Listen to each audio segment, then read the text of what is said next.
Welcome to the 2021 West Carrollton High School Homecoming Ceremony. First, we would like to thank all those who have helped with the homecoming parade, including Miss Judy Brooks, the Troy Corvette Club, and all of our wonderful West Carrollton athletics staff and community. Let's begin tonight's ceremony by announcing the 2021 Homecoming Grand Marshal, Mr. Frank Burks. He grew up in Plymouth, Ohio, graduating from Plymouth High School. After graduation, he worked in factories and attended the Ohio State University for a short time. Frank found his way to a recruiter's office and joined the United States Air Force. Frank earned his bachelor's degree in professional aeronautics with a minor in business from Embry-Riddle Aeronautical University. He would go on to earn his master's degree in business administration from Liberty Center. Frank retired from the Air Force in 2016 after 24 years of service.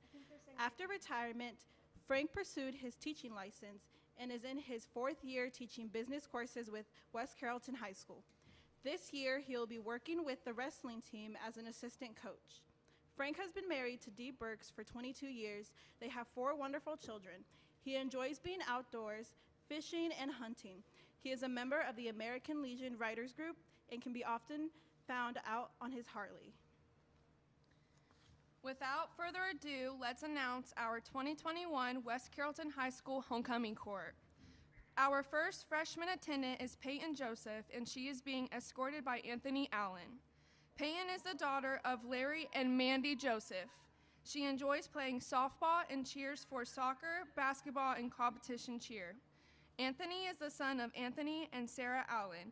He enjoys being a part of West Carrollton's marching band playing the snare. Our next freshman attendant is Emma Lemons. Emma is being escorted by Danny King. Emma is the daughter of Noah and Jennifer Lemons. She loves cheering on the soccer and freshman basketball teams. Emma also plays softball and is on competition cheer. She has been on the youth leadership board. Danny is the son of Sean and Erica King. Danny enjoys playing baseball for West Carrollton. Our final freshman attendant is Amara Snow, and she is being escorted by Benjamin Martin. Amara is the daughter of Brittany Swan and Robert Snow. Amara plays volleyball. She is also enjoys choir and cheerleading. Benjamin is the son of Dale and Holly Martin. Benjamin is on the West Carrollton soccer and baseball team. He is part of the Fellowship of Christian Athletes.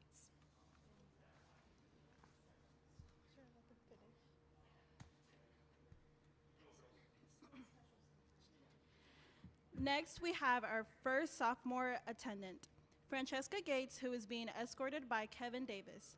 Francesca is the daughter of Matthew and Sophia Gates. She loves cheering on the cheerleading squad. Francesca enjoys chamber choir. Kevin is the son of Kevin and Tiffany Davis. Kevin plays on the football team and basketball team. Our next sophomore attendant is Carson Oda, being escorted by Jack Horn. Carson is a daughter of Scott and Ashley Oda. Carson plays on the soccer and softball teams. Jack is the son of Jeff Horn. Jack plays baseball for West Carrollton. The final sophomore attendant is Adea Pigman, being escorted by Antonio Robinson. Adea is the daughter of Lindsay Pigman and Antonio Brown. Adea loves being involved. She cheers on the varsity football cheer. She is on the academic challenge and student council. Antonio is the son of Joy Daniels. Antonio is on the football and basketball team. Next, we have our junior court. Our first junior attendant is Deja Barnes, who is being escorted by Logan Cloyd. Deja is the daughter of Daniel Barnes. She enjoys being a part of the volleyball team. Logan is the son of David Cloyd and Shannon Hamd. Logan enjoys playing on varsity football and the basketball team. Our next junior attendant is Zoe Mercado, who is being escorted by Cassidy Collins. Zoe is the daughter of Salvador Mercado and Crystal and Greg Hunt. Zoe is in the marching band. She also loves being a part of the prep band and moral club. Cassidy is the son of Ron and Stephanie Collins. Cassidy enjoys marching band as well. Cassidy is also in prep band, jazz band, and moral club. Our final attendant is Maddie Schoenberger, being escorted by Camden Gibbs. Maddie is the daughter of Stephen Schoenberger and Michael Macon. Maddie loves playing on the girls' soccer team. She also enjoys working on yearbook. Maddie has been in musicals at West Carrollton. Camden is the son of Jennifer Hennessy and David Gibbs. He enjoys participating in football and track for West Carrollton.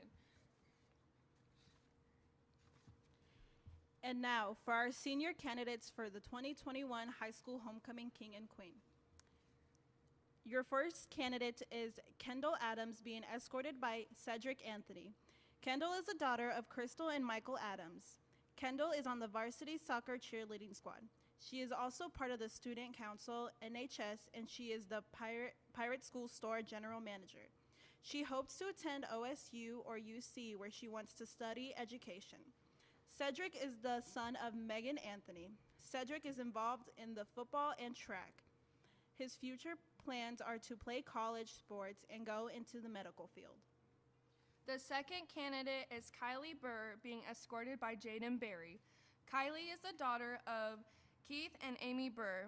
Kylie has been in golf and cheer. She is also in the National Honor Society and on the Student Council.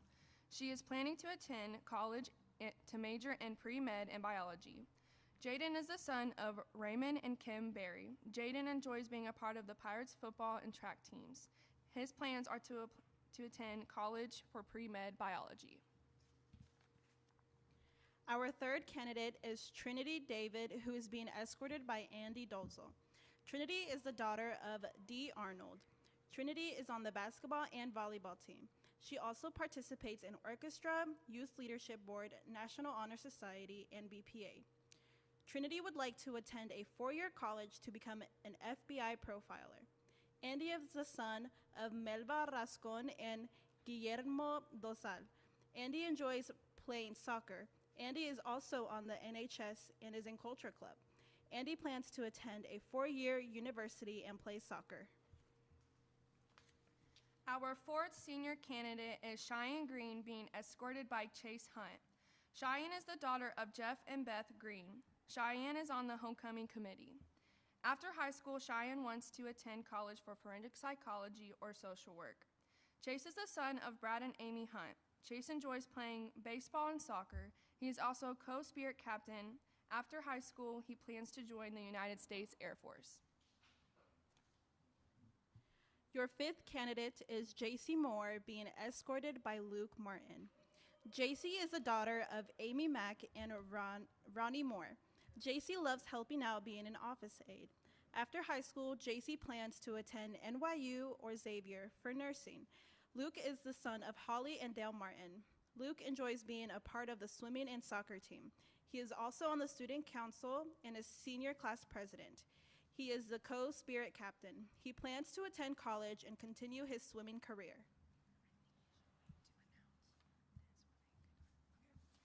Our final candidate is Allie Parker, being escorted by Leon Nevels.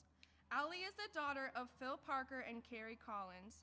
Allie plays on varsity softball. She is also part of the sports medicine program and is the team manager for football. She has plans to attend Miami University Hamilton to major in nursing. Leon is the son of Heather Davis Head. He loves playing football. Leon is also on yearbook and NHS. He hopes to play college football and become a business major in college.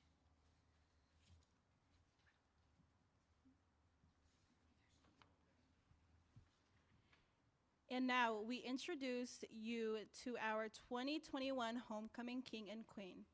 This year's King and Queen are Andy Dolzel and JC Moore. Congratulations!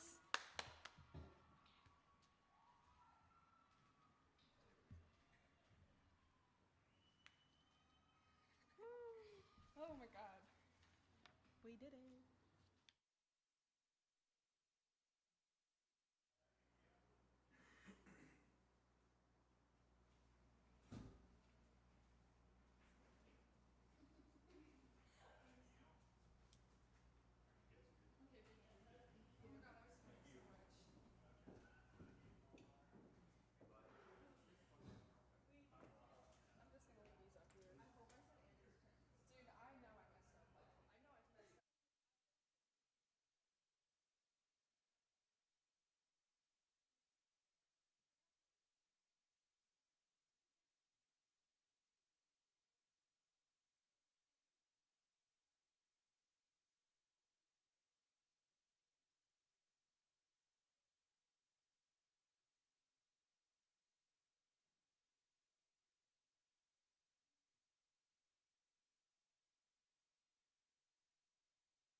hope that you enjoy the game.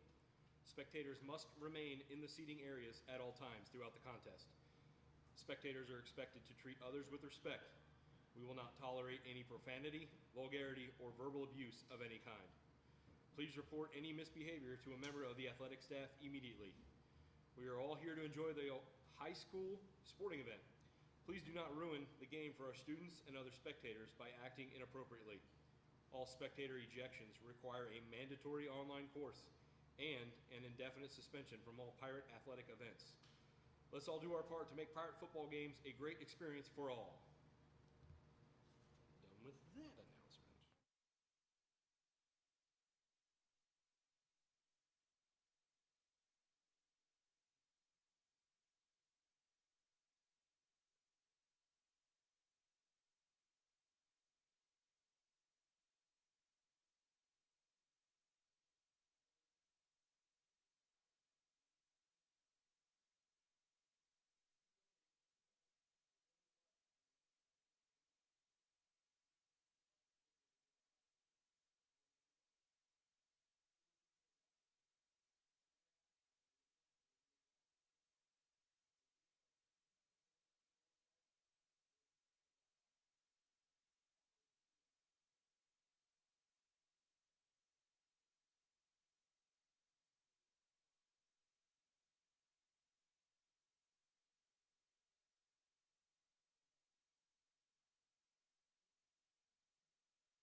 Hello and welcome in to Dock Stadium for tonight's MVCC Game of the Week. It's Week 9, and tonight's matchup we have the 0-8 West Carrollton Pirates versus the 5-3 Xenia Buccaneers. Both teams are coming into tonight's game off of really tough losses last week, and so both teams are looking to get back on track. My name is Andy Horton, along with my partner Jeff Allen. We're going to bring you guys tonight's game. Can we start? Okay. That's good. So that's good. Andy needed a trial anyways.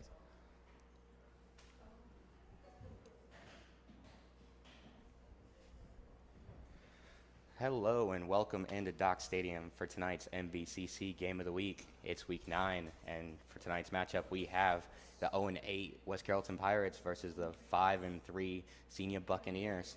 Both teams are headed into tonight's matchup coming off of really tough losses last week, so both teams are looking to get back on track. My name is Andy Horton, along with my partner Jeff Allen. And Jeff, how about you go ahead and get us started telling us about Xenia's coach and keys to the game. Well, Andy, I want to start off by saying I'm excited to be here. Xenia Buccaneers are in Dock Stadium, and their head coach, Maurice Harden, it is his first year as not only a head coach, but as Xenia's head coach. He was the offensive coordinator for the Chaminade Julian Eagles for about 5 years, also fullback from Urbana University. And Xenia's offensive keys to the game, how they're going to get this done, Andy, is they have to get Trayshawn Sanders into that second and third level. The West Carrollton Pirates are last in rushing defense in the Miami Valley League. So if Sanders, that dynamic running back, averaging 5.7 yards a rush, can get out into open space, get down the field, it's going to be a successful night for the Buccaneers. Also, they need to utilize that play action. Those keys kind of go hand in hand. But West Carrollton's passing defense has not lacked that much this year. Their secondary is pretty solid. So what they need to do to throw off that secondary is get that play action going. And as far as their defense, Andy, they need to pressure McKinley in the pocket. And Cameron McKinney is it's his second game as starting quarterback. Well, actually, he's been starting quarterback for about 5 or 6 games now. He took over for Ladies and gentlemen, presenting your 2021 Oh, yeah, Logan West Cloyd. Carrollton High School marching band So they're going to have to pressure him and get. Pirate drill team. Stop. The band is under the direction of Laura Bukowski. And again, they also need to contain Cedric Anthony on the defensive side of the ball. Anthony has ripped open defenses and been one of the few bright spots of this West Carrollton offense, Andy. What does West Carrollton need to do to succeed tonight? Well, Jeff, West Carrollton is coached by Deion Black. This is his 3rd year as head coach here for the Pirates. Previously, he was an assistant for the 2018-2019 state championship Trotwood Brand, so he has a lot of experience in bringing programs along and being successful. Keys to the game on offense for West Carrollton, their offensive line is going to have to be more aggressive. They're only averaging 1.7 yards per rush this season. That's just not going to do it. And they're going to have to do a really good job at blocking for their quarterback tonight, Jamel Smith. He has 7 sacks this season. He's been great for the Buccaneers. And then, like you said, they're going to have to get Cedric Anthony involved. He has a 95-yard kick return touchdown. He's been excellent this season. He's also their leading receiver. So they're going to have to make sure that they keep him involved tonight if they're going to be successful. On defense, Jeff, they're going to have to slow down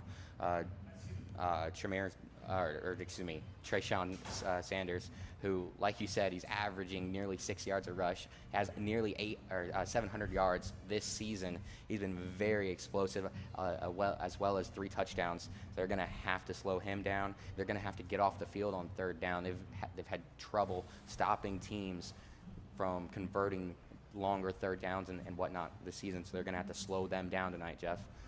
So we're going to go ahead and hand it over to the band for the anthem, and we'll be back ready for kickoff.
Ladies and gentlemen, welcome to Dock Stadium tonight.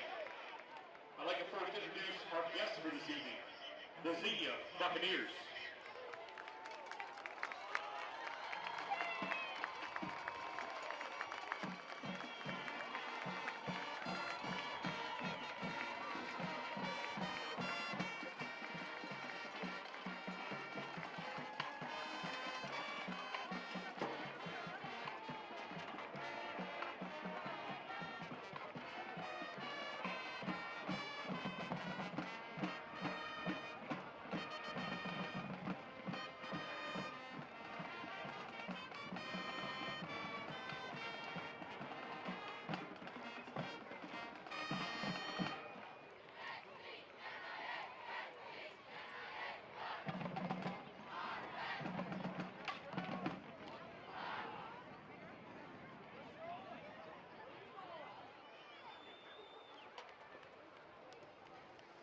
And now, ladies and gentlemen, for the home team, your West Carrollton Pirates.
Ladies and gentlemen, we live in a country with freedoms like no other. Please stay standing and join the West Carrollton Marching Band in the singing of our national anthem.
All right, ladies and gentlemen, welcome again to Dock Stadium for Friday Night Lights.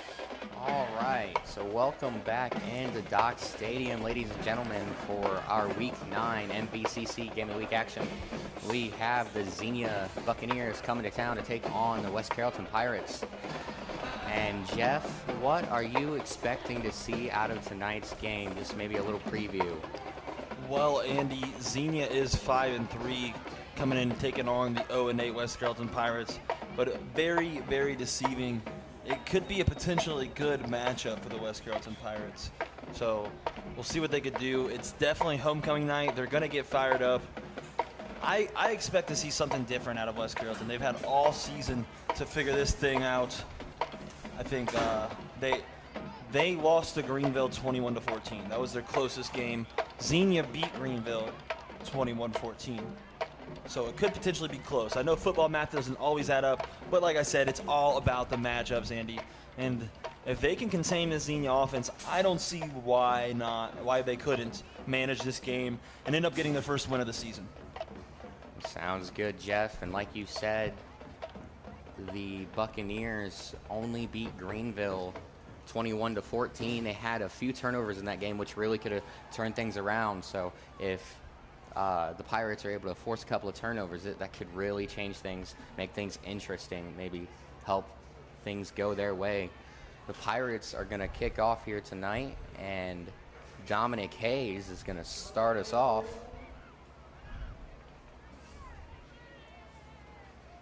Yeah, Andy, I really think the key to containing the Xenia offense, of course, it starts with the running game. It's something West Carrollton Pirates have struggled with all year. But Gavin McManus, Xenia's quarterback, is a freshman. So if they can pressure him, he's only completing 50% of his passes, but he's first in attempts, which leads to him being second in yards in the entire Miami Valley League. There's not a lot of passing teams like this, like Xenia, in the league. So this is a different look that they're getting tonight. But like I said, they could be in for a treat. They've had more success against these Miami Valley League quarterbacks when they lean on them this year. So, like you said, McManus with most attempts in the league, nearly 200 coming into this game at 182, and it looks like we're finally ready for the opening kickoff. Like we said, Dominic Hayes is going to get us started, and we're off. It's a low kick, and he's going to be mishandled, and he's just going to lay down when he grabs the ball. That's number 12, Trenton Lee, for the Buccaneers. The Buccaneers are going to have really good starting field position. It's going to be, looks like the 31-yard line. Make that the 32.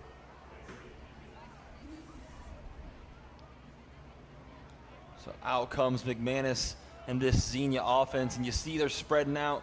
They've done this a lot this year. Kind of the same thing we saw with Wayne last week, where they'll spread you out and they take advantage of your secondary being weak in the middle. McManus handoff up the middle, and that's going to be a nice first carry. Good stop, though, for the Pirates. Only going to pick up about 2. That was Trey Sanders. We both talked about him in the pregame. You'll hear his name called a lot, Andy. That's for sure. He's one of their best players.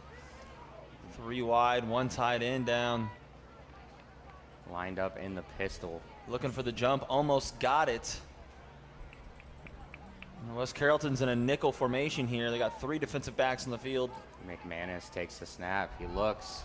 He's going to throw that one. That one's almost intercepted, tipped by number 11. That's Dexter Pitts. Nearly could have taken that one back for a pick 6. Yeah, and Dexter Pitts has been one of the guys on the Pirates defense that has been one of the only guys making consistent plays over the season, Andy. So you see number 11 around the field like a cyclone tonight.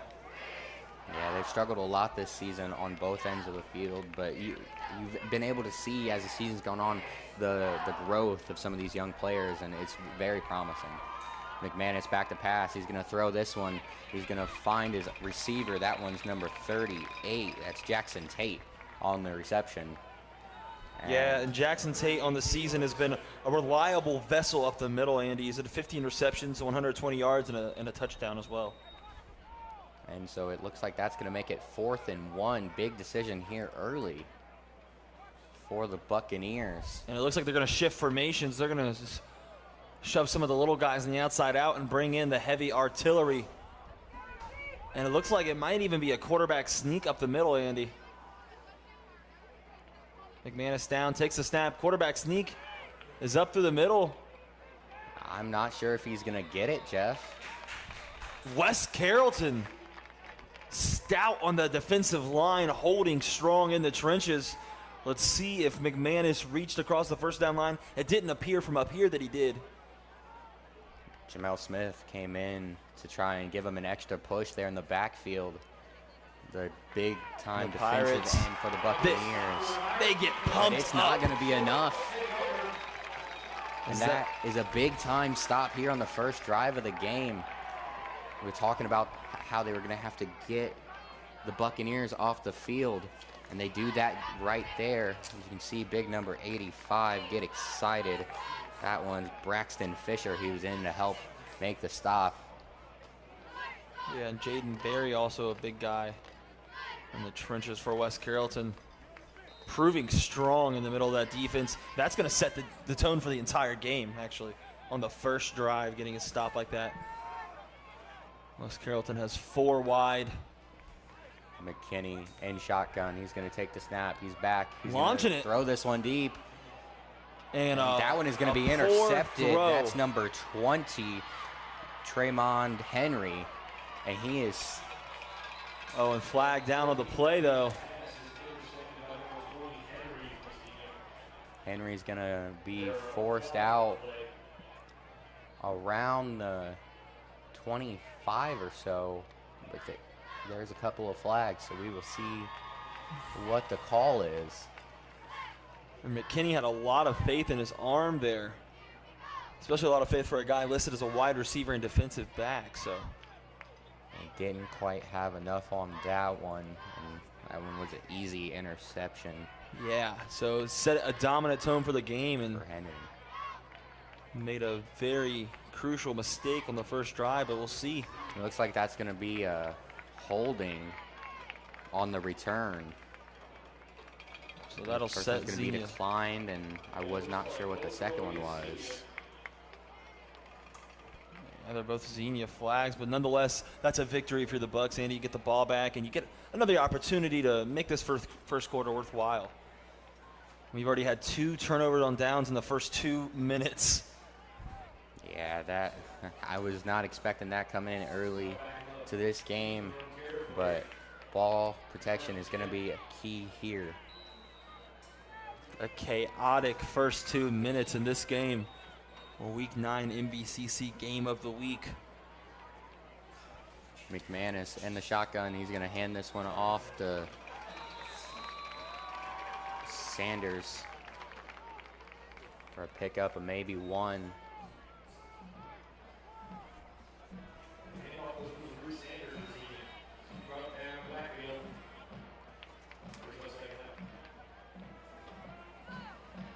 So West Carrollton, the worst rushing defense in the entire Miami Valley League, proving a point here early. Xenia has trips at the bottom of your screen.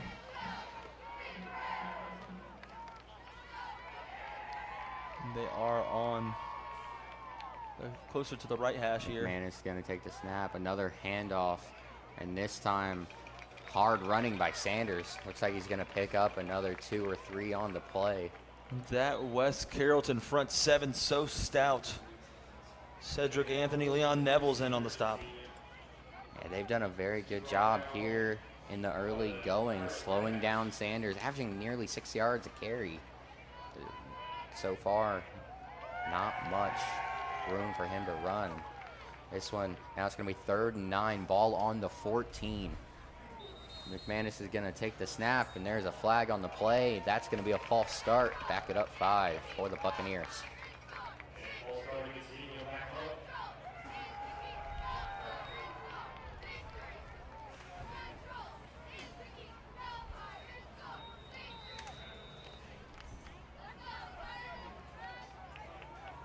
You see another false start, 3rd and long here for the Bucks. McManus back. You're going to throw this one deep. And he's just going to overthrow his intended target. But the young quarterback's got quite an arm on that on him. Yeah, McManus has been quite successful in volume this year, and that was Tremel Wright. And Andy, that guy is a stud. He is one of the best players in the entire Miami Valley League. Tremel Wright is 1st in receptions with 40, 2nd in yards with 609. He has 7 touchdowns on the receiving side. Then on the defensive side of the ball, he has 42 tackles and 5 interceptions. So curious to see how he affects the game going forward. He's been so impressive this year. Jamel Smith in to punt it away. That one's going to be received and returned. That is DeJuan Howard. He's going to be taken down. Looks like somewhere around the 25. that's going to be really good starting field position for the second drive of the game for the Pirates. And DeJuan Howard, the leading rusher statistically for the West Carrollton Pirates this year, showing some more elusiveness in that return game and sets up West Carrollton for another good drive here. Let's see if they get the running game involved. Yeah, Howard has been a very good player for this program over the last couple of years. He's been a pillar, a strong presence for the young guys to look at, and to, he's a very good leader for this team. Very bold approach to offense last time. We'll see if West Carrollton tries to switch it up here. McKinney lined up in the pistol. There'll be a timeout for the Pirates. And I think this is a good idea. You have your time to catch your breath. Didn't know what field position you were going to have. Now you know, you can kind of plot out the next couple series here. Yeah, and with great field position, you definitely expect for them to maybe take a shot at the end zone, but gotta, maybe get a little closer, make things easier for Dominic Hayes to maybe get a field goal attempt. And when you have a quarterback like McKinney, who's not your traditional quarterback, he's more of an elusive threat. You saw on the first drive how he just kind of lobbed it into the middle of the field. I think you take your time here, get your rhythm going, these short little passes. Maybe get Cedric Anthony, the guy's so dangerous, get him out in space with some screens, maybe some end arounds, just some mid plays. Try to get this offense going here. And McKinney will come out after Dion Black had a word with the team. Also look for the Pirates to get number 9, Jordan Berry, involved. He's probably their second best receiving option. He's got a touchdown this season, about 150 receiving yards. He's been very explosive. Lined up in the pistol, McKinney. That's going to be a handoff up the middle. And that did not look very correlated from the West Carrollton offensive line there. Kind of looked like a broken play. Yeah. Half pitch, half handoff. And a lot of the times you don't see broken plays after timeout, so you got to wonder what happened there. Just bad miscommunication here early in this game. And the first two West Carrollton offensive plays have been subpar so far. Got 4 wide receivers, 2 to the left, 2 to the right. McKinney's back to pass. He's going to throw this one out. And I believe that is hauled in. I think that is Jordan Berry. That is a catch by the man you were just talking about, Senior Berry. And that's what I'm talking about right there. This is what they need to do to get this offense going. Give McKinney a little 2-step drop action and get your playmakers open. You have really athletic guys on the outside. Let them do the work here within 20 yards. Well, and especially because the Buccaneers have been giving them a little bit of a cushion. So if you have your playmakers already in space, they're already in position. Great play design. Make a great cut up the middle. He's going to get to the outside, and then he's going to be stopped by Trenton Lee.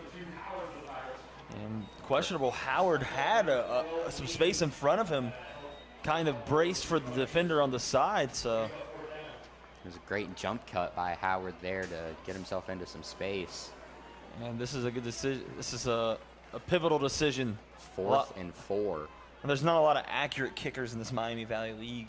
A lot of high school kickers struggle with extra points, so that always creates interesting situations within the red zone. So it looks like they're going to go for it. 3 wide receivers to the bottom of your screen, 1 to the top. This trips can be utilized really Howard well. In the backfield. McKinney takes a snap. He's back to pass. He's going to throw, and that one's going to be intercepted. That is, I believe that he has the entire sideline. Is Tremond Henry, and that is his 4th of the season, second oh my of the goodness, game. Pick 6 for the Xenia Buccaneers. And as I just said, that is Henry's 4th interception of the season and 2nd of the first quarter. And Henry's playing great this morning. It's only fitting that the first touchdown scored in this game is a defensive touchdown. There hasn't been a first down yet. We are halfway through the first quarter without a first down, and we have points. So talk about a defensive matchup. Definitely an interesting start here in Dock Stadium. I tell you what, Jeff, I'm mighty impressed by the defensive backs of the Buccaneers. Between Henry and Wright, that is 9 interceptions on the season. So Trenton Lee will hold it. That's number 13, Adams on the kick. And that one is no good. 17. It's Connor Miller on the kick. And just like I was talking about, these Miami Valley League kickers aren't really with that upper tier. Well, when I wouldn't even say it's Miami Valley League kickers, it's high school Yeah, kickers. a lot of kickers in general. It is so hard to find elite high school kicking. It is, I mean, it is so much harder than what most people would expect Yeah. to hit a 25-yard field goal. And So, we've been spoiled this year with GWAC's kickers because they really have a good crop of them. So this kind of shows you where the average level in high school is really at.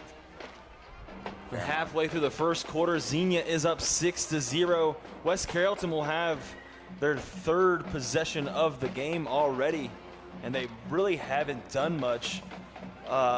They had those, well, it was 5 positive yards, so see what they can do. it's been a rough start, and, you know, we've kind of talked about it already. The offensive line has not done a good job getting much push this season, and you can see that here early, averaging 1.7 yards rushing per rush this season, and so far they're not even at that. Yeah, and honestly, they had a really good run with Howard in that last possession, so I think that's something they really need to try to utilize more. Try to get him in between the tackles, throw him off, maybe do some play action. I was going to say, as well as a short passing game to get, like we said, Anthony as well. So far, this game Very definitely looks involved. attainable. The kick is off, and it's out of that bounds. does not make it to the end zone, so the Pirates are going to get great starting field position. And this is the 3rd time in a row that they'll have good starting field position. So This time on their own 35. they're getting a lot of opportunities. Out comes McKinney.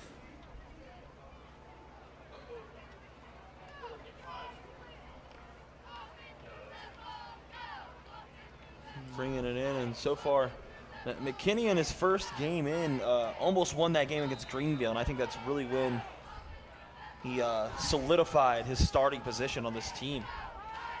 The quarterback Logan Cloyd, he was his development was really nice heading into the season. Got injured, and out came McKinney.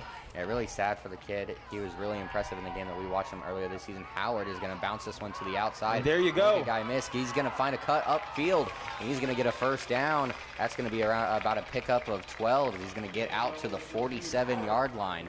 Great rush there by the Pirates. Day-one Howard, and we were just talking about getting him more involved, and there he is again. He has the 2 biggest plays from scrimmage so far this game. He's a very explosive runner. As you see, he was able to make the defender miss in the backfield. And over 250 found yards this season. A bunch of rushing room.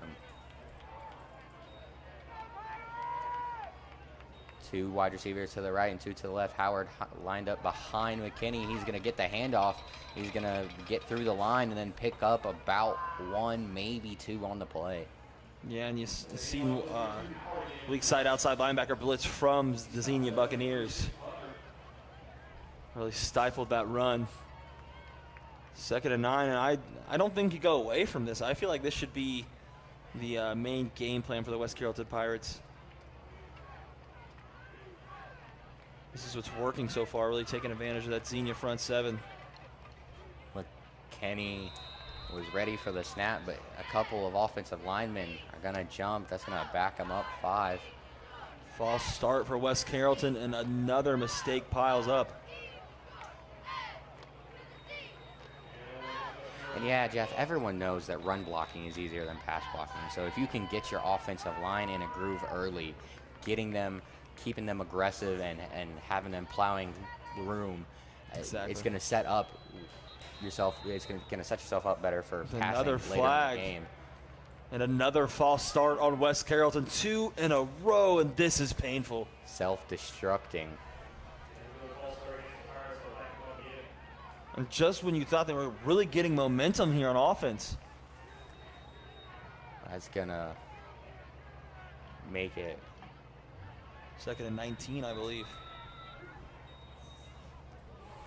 Make it 2nd and 20. 2nd and 20 here. McKinney takes the snap up the middle to Howard. He's looking for room, but he's being swarmed. Wow. There's another flag on the play. A lot of flags so far this game.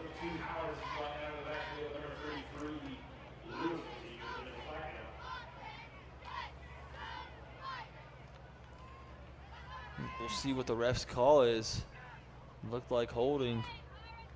Face mask. Face mask on the defense. That is a bailout by Xenia. They had the Pirates dead to rights on that possession. Bailed them out there. It's going to give them a fresh set of downs.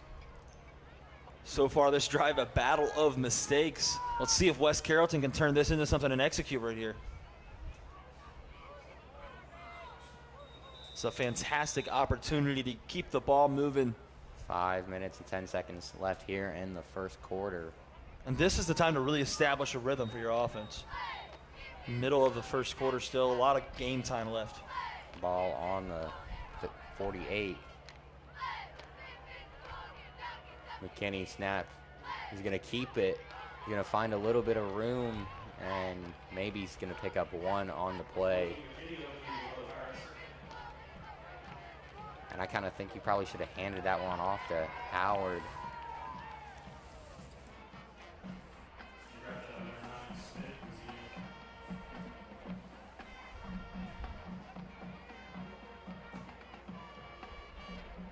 There's Jamel Smith in on the stop. A really good defensive lineman with 7 sacks this season for the Bucks.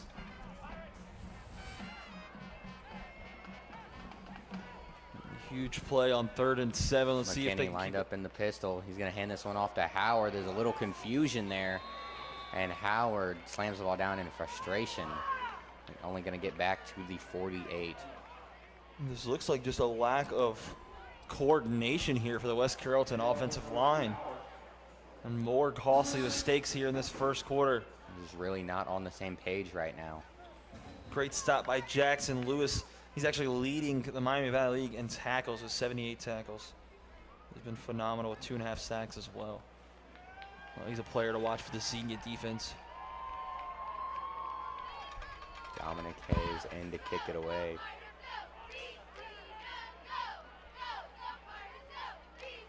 And it's a rugby style kick. I like it. That one's going to be received and ran out of bounds. Tramel Wright going to pick up about 8 on the return. But there's a flag down on the play. Flag City tonight. Nearly as many penalties as we have plays. And it's only right when the Buccaneers and the Pirates face off, you have a lot of flags. Oh, there wasn't? Oh, gotcha.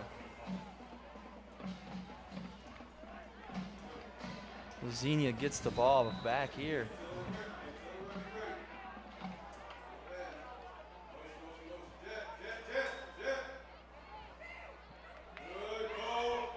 And Tucker in motion for the end around and couldn't quite pull it off. Good job by the West Carrollton defense of staying home there.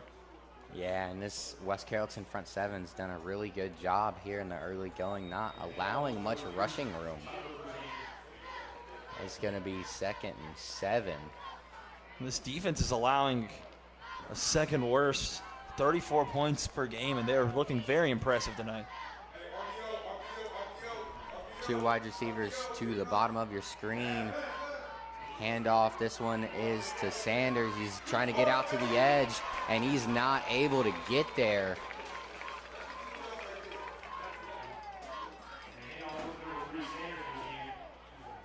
And I believe that was Cole McCandless in on the stop.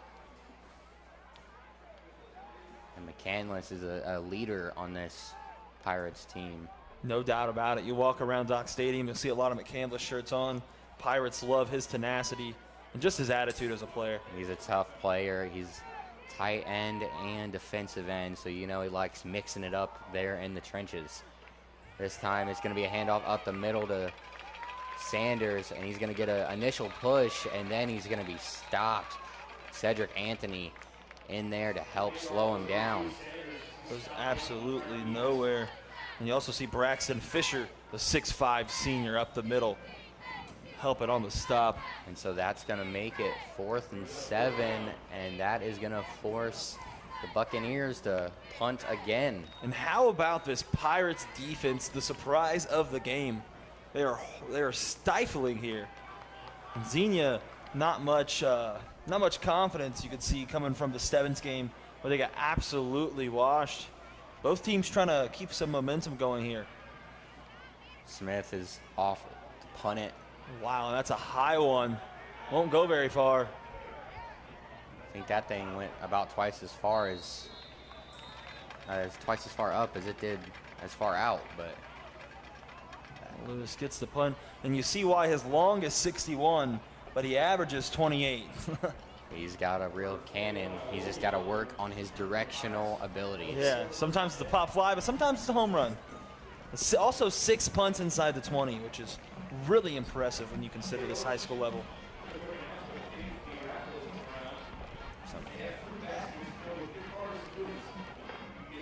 So ball on the 44. It's a minute left in this first quarter. Pirates are going to take over. This is our 8th possession, I believe, of the first quarter. A lot of defense here early. 2 wide receivers to the top of your screen. Handoff up the middle to Howard. He's going to find a hole, and he's going to get across the 50 into Buccaneer territory, up to the 49. And here we go, these runs, these short yardage plays. This is what's going to get these Pirates in the Now the rhythm. Pirates are going quick. Handoff up the middle again. And Howard's going to bounce to the outside. He's going to find some room, and he's going to be pushed out. Looks like make it the 34-yard line. Great rush there for Howard, and the speed, the tempo is really starting to help the Pirates. And you want to get someone like Howard outside of the tackles. You saw him churning his legs. And once again, West Carrollton shooting themselves in the foot. Self-destructing yet again. Another flag here. We can't reiterate, we are not out of the first quarter. That is going to bring up 2nd and 10. Let's see if they can get some clean plays off McKinney here. lined up in the pistol. Going to take the snap to Howard. And he's going to be stuffed this time. He's going to be stopped by Jackson Lewis. And it's so diminishing following an emphatic run brought back by a penalty, and then you get stuffed the next play. And a rough first quarter here for the Pirates. And again, you need to consider these playmakers on the outside as the first quarter ends here in Dock Stadium.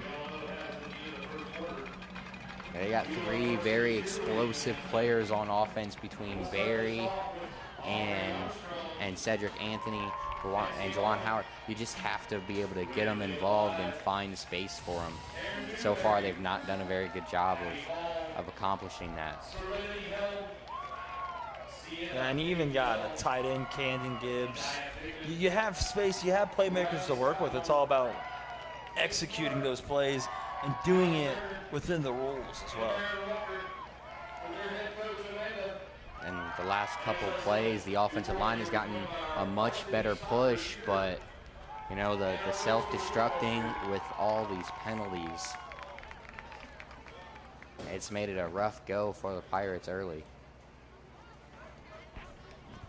3rd and 10 We still have 36 minutes of gameplay tonight. A lot of time for the Pirates to turn this around and hopefully get their first win of the season. On the other side, Xenia's trying to keep their name in the mention for this playoff race. Yeah, their offense has been exceptional so far this season. McKinney back to pass. He's going to be pulled down, and he's going to fumble. And I think they're going to call that a fumble. I think it's going to remain a fumble. Jamel and Smith who else? in on the stop with his 8th sack of the season. This one a strip sack, and that one is going to be a turnover. Wow, Smith coming up gigantic here on that play. He already had 2 strip sacks before this. That's his 3rd forced fumble and 3rd fumble recovery of the season, Jamel Smith. Actually, he didn't recover the fumble, so that's his 3rd forced fumble of the season.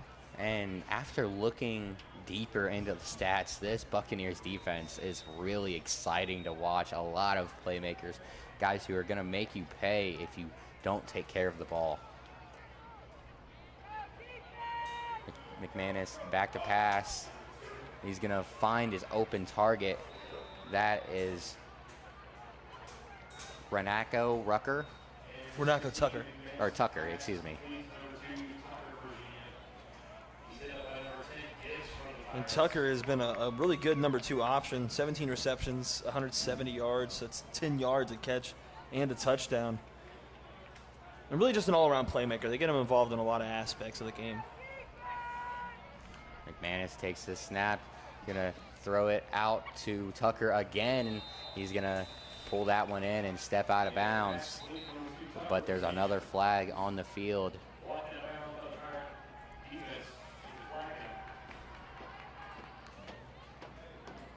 Another penalty on the play.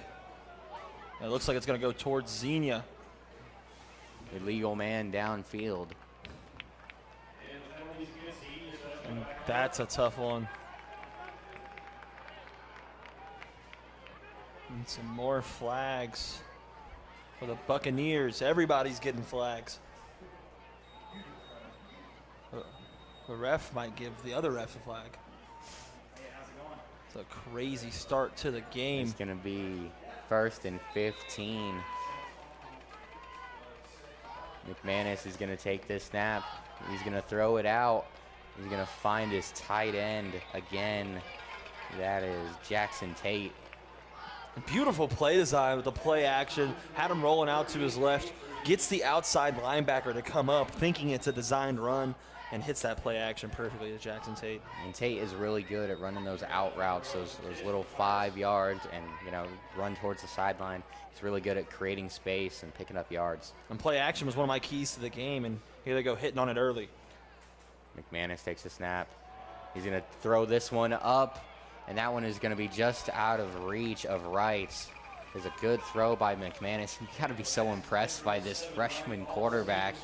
He's missed on a couple of throws, but he's making very good decisions. Yeah. And if he can just work on this accuracy a little bit, this Xenia team is going to be very fun to watch for the years to come. And we mentioned his volume, 1st in attempts, but only 2nd in yards.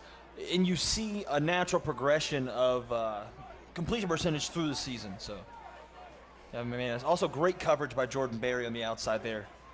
Yeah, Jordan Berry's a great 2-way player for this team. He's covering potentially the best receiver in the entire league. McManus, he's going to throw this one again to Wright, but there is a flag on the play. Another False penalty. start.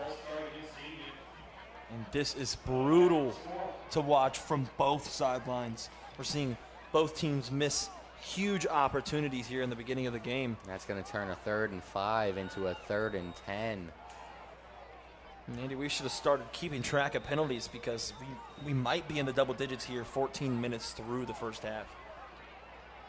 I believe we are. It's been ridiculous. The 3rd and 10 for the Bucks. Monumental here. Bucks have to rush up to the line. Only 3 seconds. Get the snap off McManus. He's going to throw this one over the middle. That one is to Tate, but it is just out of reach. And you got to admire Tony Buckner in the middle. A reliable linebacker. He's also a leader of this team at 6 foot, 200 pounds. Tony Buckner has been excellent in defense so far this season. The rain is starting to pour here at Dock Stadium. And here we go. We anticipated this all day. It's been a cloudy one. And the beautiful thing about football is it's still running. McManus, he's going to find his running back, and he's going to find a lane up the sideline. He's going to score a touchdown, I believe. He's going to fumble it at the end. I am not sure. And this rain's making everything confusing. I don't think anybody knows what's going on. And there's a huddle. And the fumble out of bounds. He fumbled it out of the end zone. Oh, the Pirates are going to take over possession. Andy, what is this game? Austin Penwit was unable to hang on to that as he was going into the end zone and fumbled it out of the side of the end zone, making it a touchback, giving the ball back to the Pirates. And you had to think if West Carrollton was going to get their first win tonight, it was going to be a nasty, ugly, brutal game, fought in the trenches, and here we are. As it is starting to absolutely come down. And no lightning. So we will continue this. Rain or shine. Jamel Smith is excited. He loves the nasty weather. Number 9 for the Buccaneers, trying to get his crowd involved. McKinney set up in the pistol. And that is another penalty. It's going to be a false start. Back the Pirates up once again.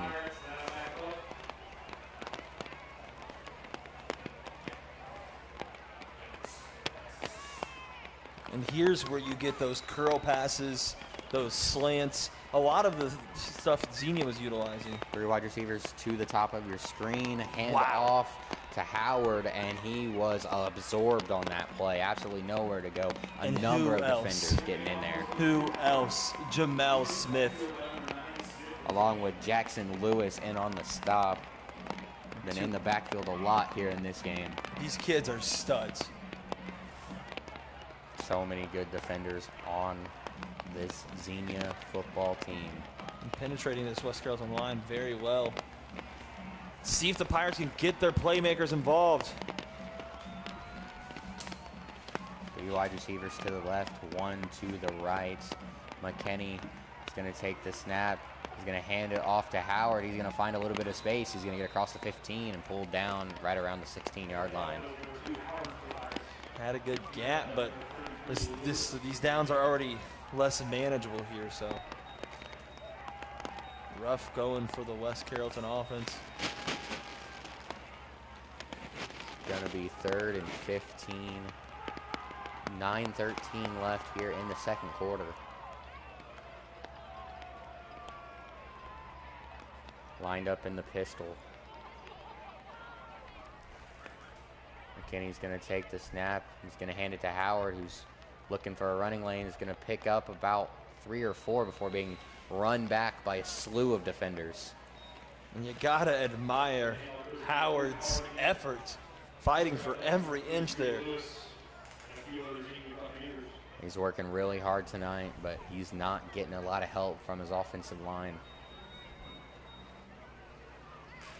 And yet another drive doesn't work out due to mistakes for the Pirates.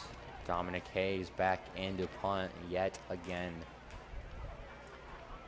And the West Carrollton defense is playing tremendous tonight. They just need help from that offensive line, and they fumble the punt. And Hayes was unable to. And I believe Xenia may be in the end zone. That is the second defensive touchdown of the game for the Buccaneers. Wow. This is a nasty one in West Carrollton. And it's so wet out. It was a tough snap for Hayes to receive, and he was unable to handle it. To put it into clarification of what kind of game we're watching, there's under 100 offensive yards so far. We're on 16 minutes through this game. And defense, defense, defense. Connor Miller in to attempt his second PAT of the game. First one was wide left. This one is through. That's going to make it 13-0. Xenia. And the rain was really coming down a few minutes ago. It has already seemed to simmer down.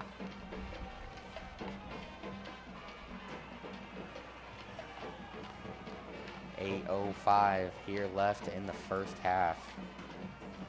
West Carrollton still looking for that rhythm. It all starts with the offensive line. It'll be intriguing to see if they make adjustments here in this half, because this game is definitely within grasp. Well, like we've talked about, their defense played so well containing the Xenia offense. If the Pirates offense can just get any sort of spark in this thing, they're really going to have a good chance to win this. Yeah, and people need to understand when they're watching this Pirates team that their star quarterback and their star running back are on the sideline. Tyron Darby, D1 recruit, getting recruited by Marshal and other legitimate colleges. Logan Cloyd had a nice season last year, kicked it off with some of the best passing games in the Miami Valley League. There's a great kick there by Miller. That one's going to be a touchback. Xenia coming off of a lot of momentum after that drive, as they pinned West Carrollton back, and then they fumbled. And it's crazy, right after that is when the rain stopped, right after they fumbled the punt. Just unfortunate tonight for the Pirates so far.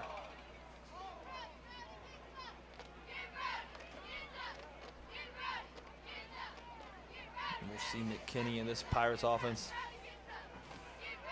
come out once again.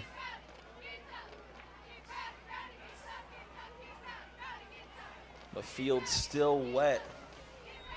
Folks at home, keep that in mind. Lined up in the shotgun, 2 wide receivers to the right and 1 to the left. Hand off to Howard, who's going to find a little bit of room. He's going to get pulled down around the 26. And good zone play. It's a great push by the offensive line, but you got to give credit to Dajuan Howard. His ball carrier vision is pretty outstanding for the high school level. He's a very elusive, strong runner. And he makes quick decisions. You'll see indecisiveness from time to time with these backs, but not him. McKinney, this one to Howard yet again. He's going to have a jump cut to the outside, and he's going to get upfield. Another first down for Howard. He scats through that second level, and if they keep doing this, and they need to mix it up with the play action now. They need to hit the receivers on the outside, maybe a couple drag routes. Let's really stretch out this defense if I'm the West Carrollton Pirates.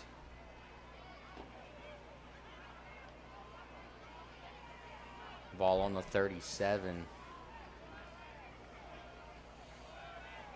Still in shotgun, McKinney to Howard, and he's going to look for a hole. Not much there. Maybe he's going to get back to the line, but.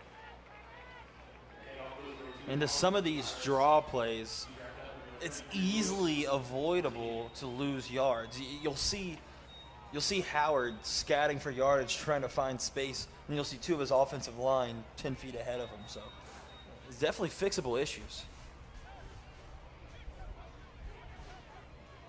Like I said, even down 13-0 with the way this West Carrollton defense has been playing, game's still completely within grasp here with 6 minutes left in the first half. Looks like West Carrollton's going to bring in a jumbo package, only 2 wide receivers. This one's going to be tossed. And what a fantastic tackle by number 22, Dylan Holscher, for the Xenia Buccaneers. There's a jet sweep to Cedric Anthony. There's not a lot of room there. He's going to lose a yard on the play.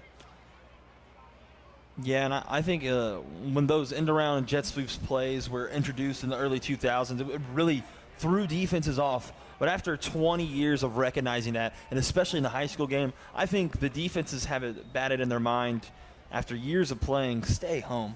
And that's what you saw there. Perfect example of the cornerback staying, the defensive end staying. Good containment by the Bucks. And a false start. That might. And that's exactly what you think. Another flag here in the first half. And if we would have done over-under for penalties in this game, I definitely would have taken the over. As both teams have been penalized quite a bit. Yeah, and they're piling up here. And you got to look at offensive line coach Anthony Brona. Make these adjustments here. The game lies on the shoulders of this Pirates offensive line. If they can get it together, Andy, they can come home on homecoming night with their first victory of the year. You hear the band as another timeout plays.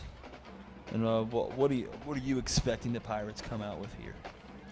Well, I would expect for some more heavy dosage of DeJuan Howard. He's been really their only bright spot tonight.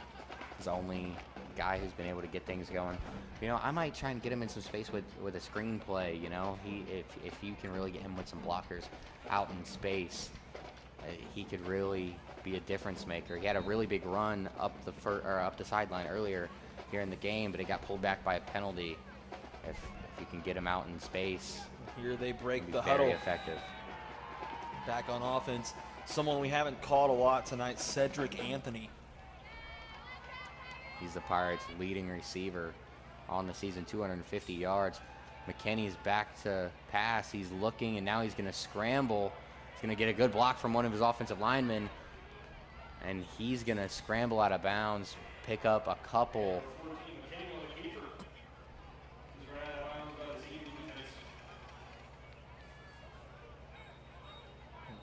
West Carrollton scored 43 points all year, unable to put up points so far in this first half. And the penalties are really beating them up here. 4th and 16 from their own 33. You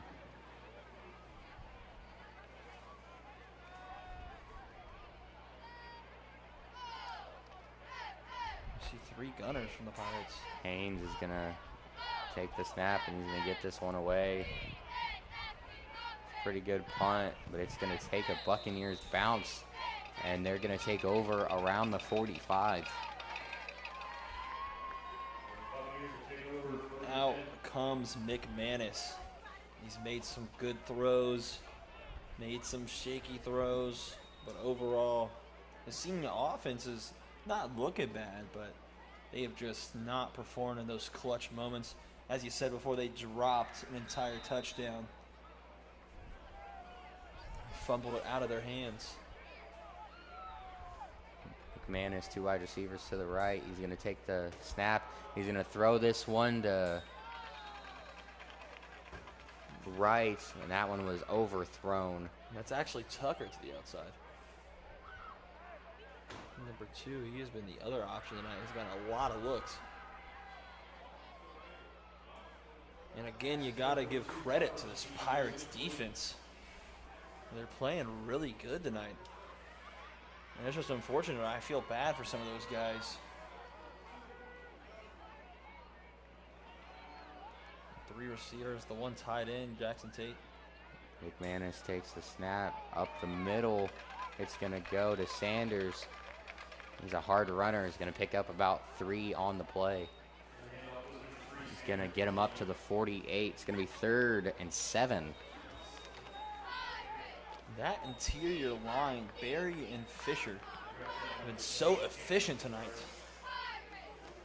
Jaden Berry is a big boy, taking up a lot of space. He eats up a lot of blocks, really helping this Pirates defense. So you got 3 receivers here. McManus probably looking for something short on 3rd and 7. McManus back to pass. He's going to throw this one. The intended receiver, number 18, Luke Russell, but that one's going to be too high. Good coverage on the play by Leon Nevels, the senior defensive back from West Carrollton. And another 3 and out for this Buccaneers team. The Pirates defense is doing their job, Andy. They're coming through tonight. Yeah, Jeff, and you know, I've been really impressed. I already said this. I've been really impressed though with McManus, because even though he's missed some throws, he's done what a lot of coaches will tell you: put it where only your guy can get it. And if your guy can't get it, make sure no one else can get it. And there's no one else able to get to Smith with these a balls. booming punt all the way back to the end zone, and we see it here once again. Averages 27 yards a punt. Sometimes they go too high, but as long as 61, this man has the leg to make it happen.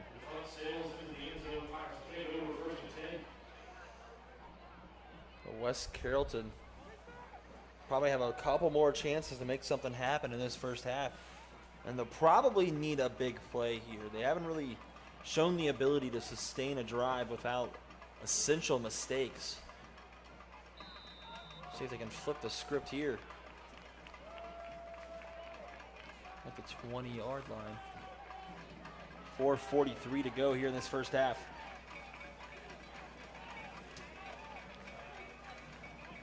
And trips at the top of your screen for the Pirates. McKinney takes a snap. He's going to throw. That one, Cedric Anthony. He's going to get to the outside and find some room up the sideline. That's going to be a first down. The first time they're able to find Anthony, good things happen. The big man on campus, Cedric Anthony, the playmaker for this team. Around 350 receiving yards, 2 touchdowns. And we talked about his kick returning potential. That's what the Pirates need to do right there. And I expect for the Pirates to stay with the up-tempo. They had success with that earlier in the first half. This one is going to go out to Anthony again, and that one's going to be just out of reach. Great read on the play by number 32 for the Buccaneers, Isaiah Ball. Moved really fast to the outside. Kind of recognized. You could tell he was definitely watching film this week. But the Pirates, we've talked about it all day. Get your playmakers in space. Cedric Anthony right there on the outside. Didn't have much room to work, but he still came through with a dynamic play. And you got 4 receivers again for West Carrollton. McKinney back to pass.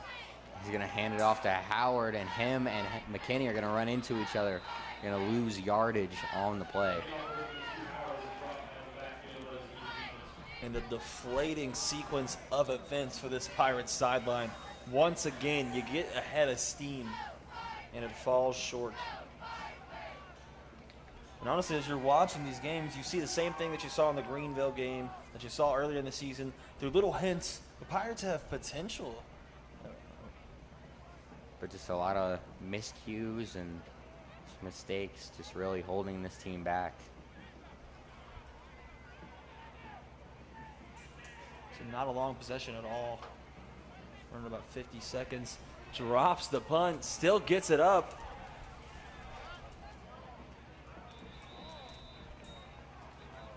And that is going to be about a 15-yard punt, I believe.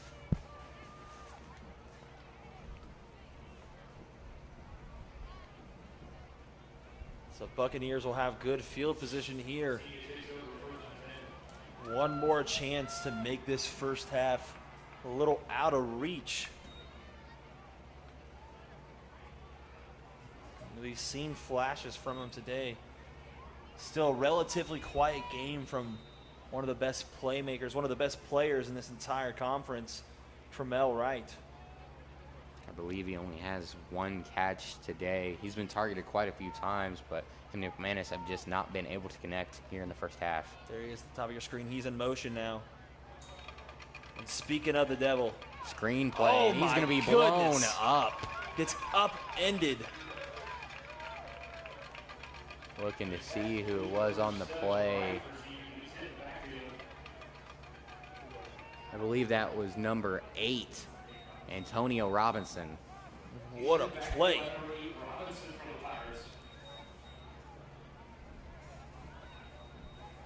Just completely knocked him off of his feet. Aggressive defense, trips to the top of your screen now for Xenia. McCannis takes a snap. Sanders is going to find a nice hole up the middle, and he's going to get across the 30 out to the 26-yard line. That's got to feel good for number 3, ripping off his biggest run of the night, and we know he has the potential to do that every single time. Yeah, he's a big, explosive back. You saw it right there on that play.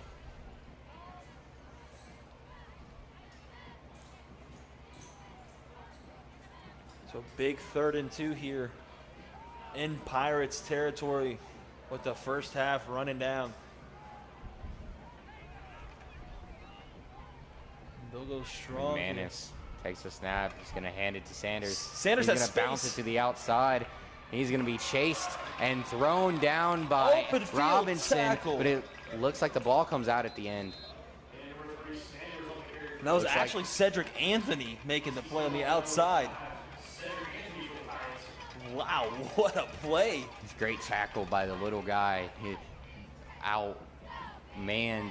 He's the running back way bigger than him on the play. He's still able to pull him down. And he really is a two-way star. He leads this Pirates defense in tackles. And they say Sanders got enough. It's a good effort by Anthony on the outside, but also good vision by Sanders getting outside of those tackles, trying to make something happen. The Buccaneers have a chance to put some more numbers on the board here. You'll see 3 receivers to your right. Jackson Lined Tate. up in the pistol. McManus takes a snap. He looks to throw. It's going to be completed.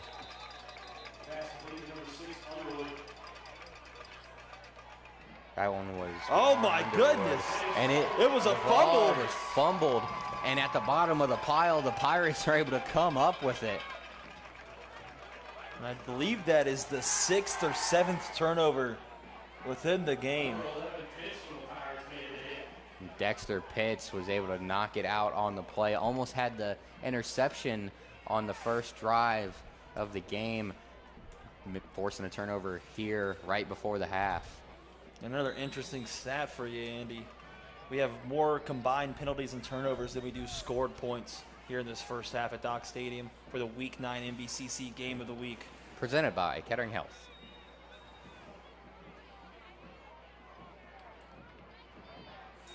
McKinney is going to hand it off up the middle, and that is going to be another false start.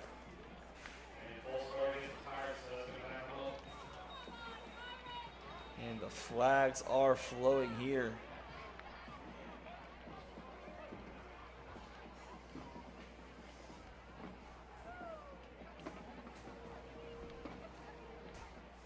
A minute 48 left here in the first half. Ball on the 17. Pirates are just looking for some kind of spark. McKinney with the snap. He's going to hand it off to Howard, and he's breaking tackles across the 30 out to the 35. There's a flag in the secondary, so we will see what it is. Of course, there's another flag here. Gonna Brutal. be holding Brutal for the Pirates. against the Pirates. And I feel bad for the kids on this team because they are going to run so much this week, Andy. Another penalty for the West Carrollton Pirates, and this has to be deflating going into the second half.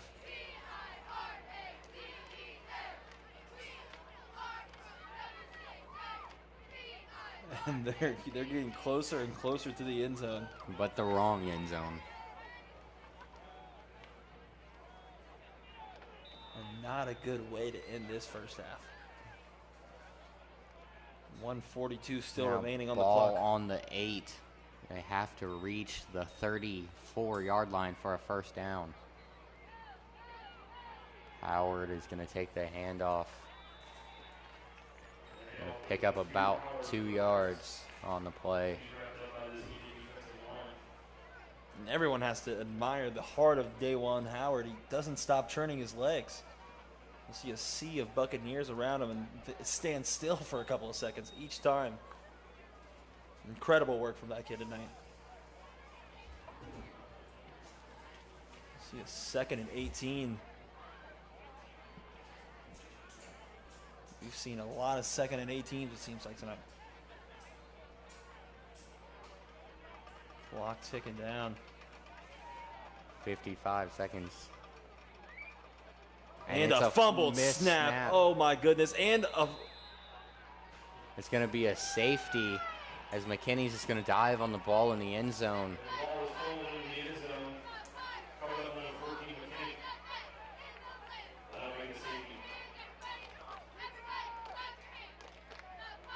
Now it is 15-0 Buccaneers.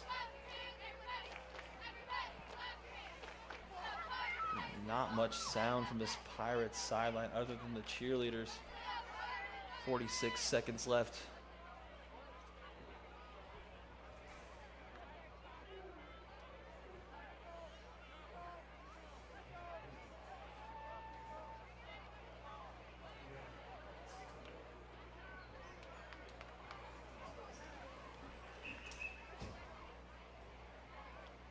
And 15-0. Still all defensive points on the board for the Bucks. And we've only seen a drive enter. We have not seen the ball marked inside the red zone tonight at all, Andy.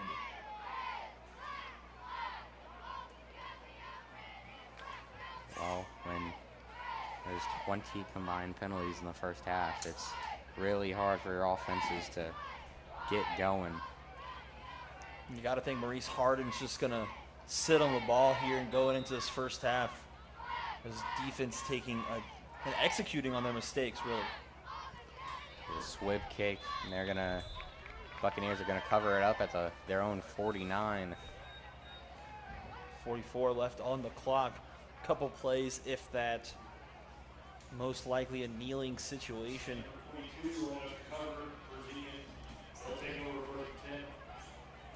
And with all the mistakes, all the silence of this first half, it has definitely been intriguing.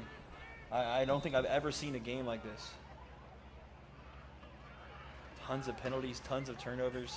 Really tough in the trenches as well.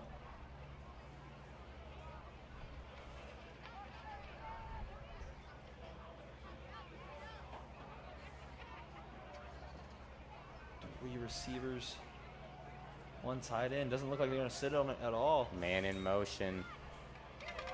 McManus is going to throw it, and that one was nearly intercepted. That had to be scary on the Xenia sideline. I believe that was Barry that was able to get his hand on that.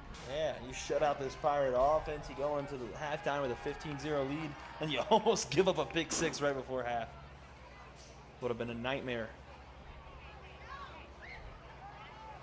It was incomplete nonetheless. Stops the clock, so kind of questionable there. 40 seconds left here in the first half.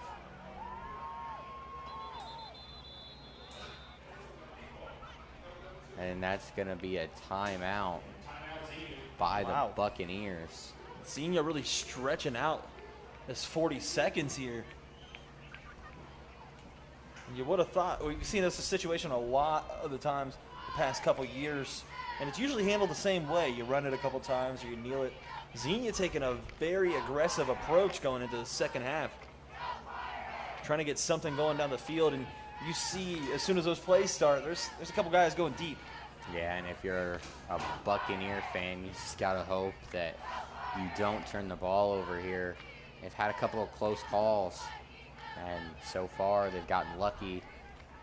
McManus has not thrown any interceptions, but 2 near pick sixes really would have changed the complexion of this game.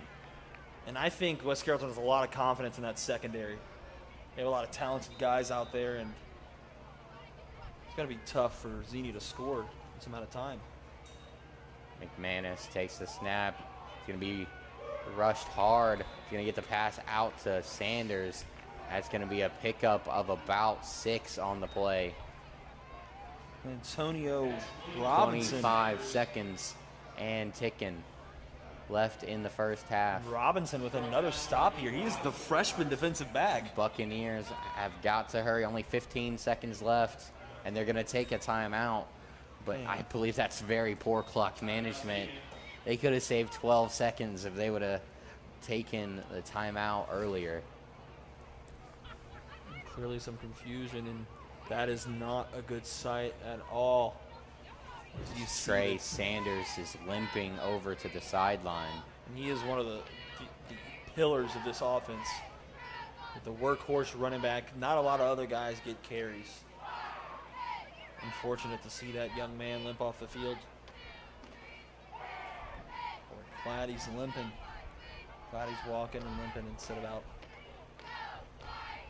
on wheels. And now he walks back to the huddle. Just gotta hope the young guy's okay.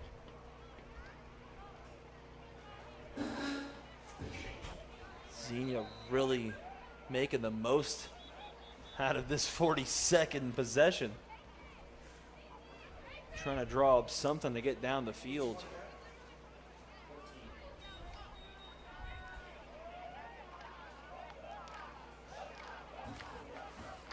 So they're gonna put 2 seconds back on the clock, make it 14 seconds remaining here in the first half.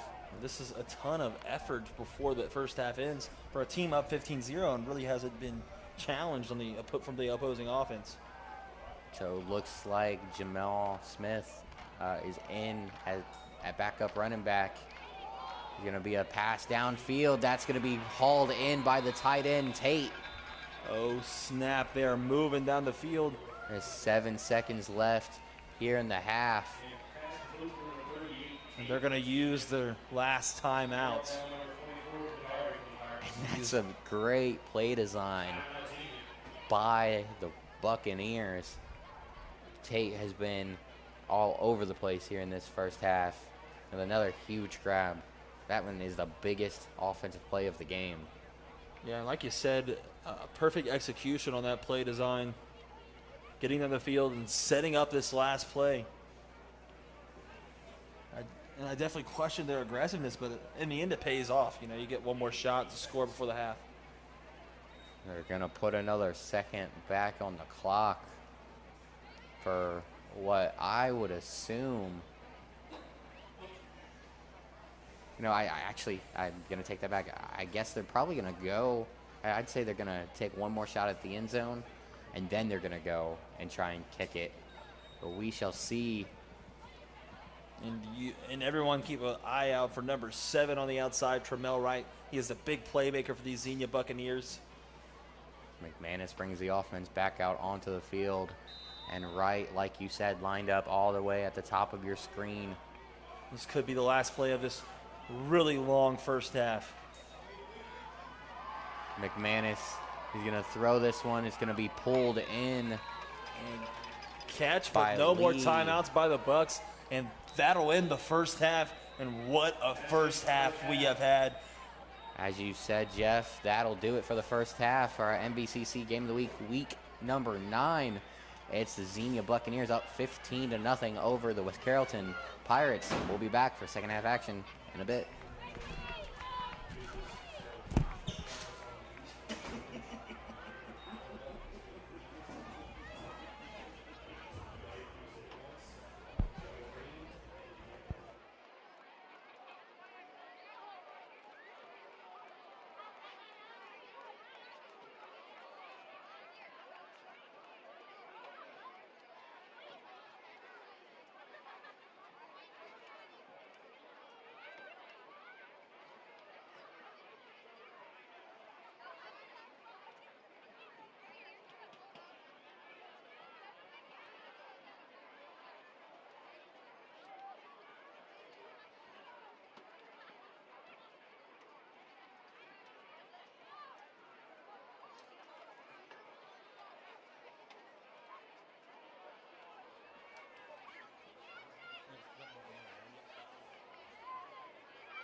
Is it okay to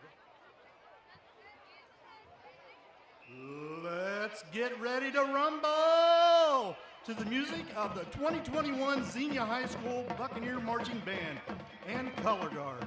Under the direction of Mr. David Lewis, Assistant Director Mr. Greg Sell, Percussion Director Mr. Jeff Blair, and Color Guard Director Miss Monique Satchel. The band is led on the field by drum majors Trayshawn Hoskins and Alyssa Hughes. Tonight, we present Radio XMB 202.2, Hot Hits, coming to you live from 2011, a song that you can't help but rock to, Party Rock Anthem by LMFAO.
Made famous by Jessie J and Ariana Grande and Nicki Minaj, we bring to you an explosive and dynamic live performance of the famous hip-hop hit, Bang Bang.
That single, released on his studio album After Hours, peaked at #1 on the Canadian Hot 100. With his most successful single worldwide to date, we present to you Blinding Lights by The Weeknd.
Your attention and appreciation of the Xenia High School Marching Band's performance.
Ladies and gentlemen, presenting your 2021 West Carrollton High School Marching Band, Color Guard, and Pirate Drill Team.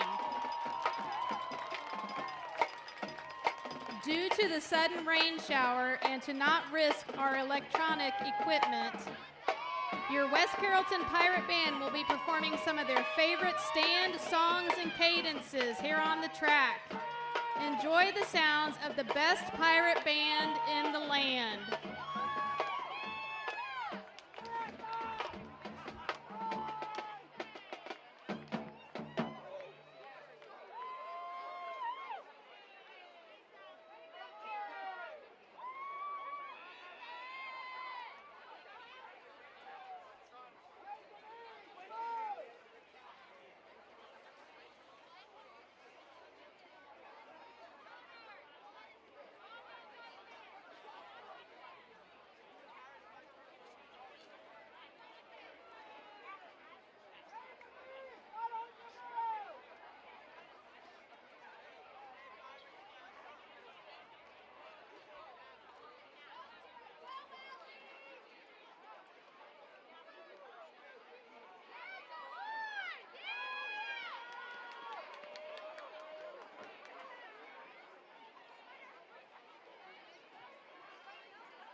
Next weekend, the band will be performing at the Miamisburg Invitational on Saturday, October 23rd at 6 p.m. We would love to see some of our Pirate faithful come out to support the band.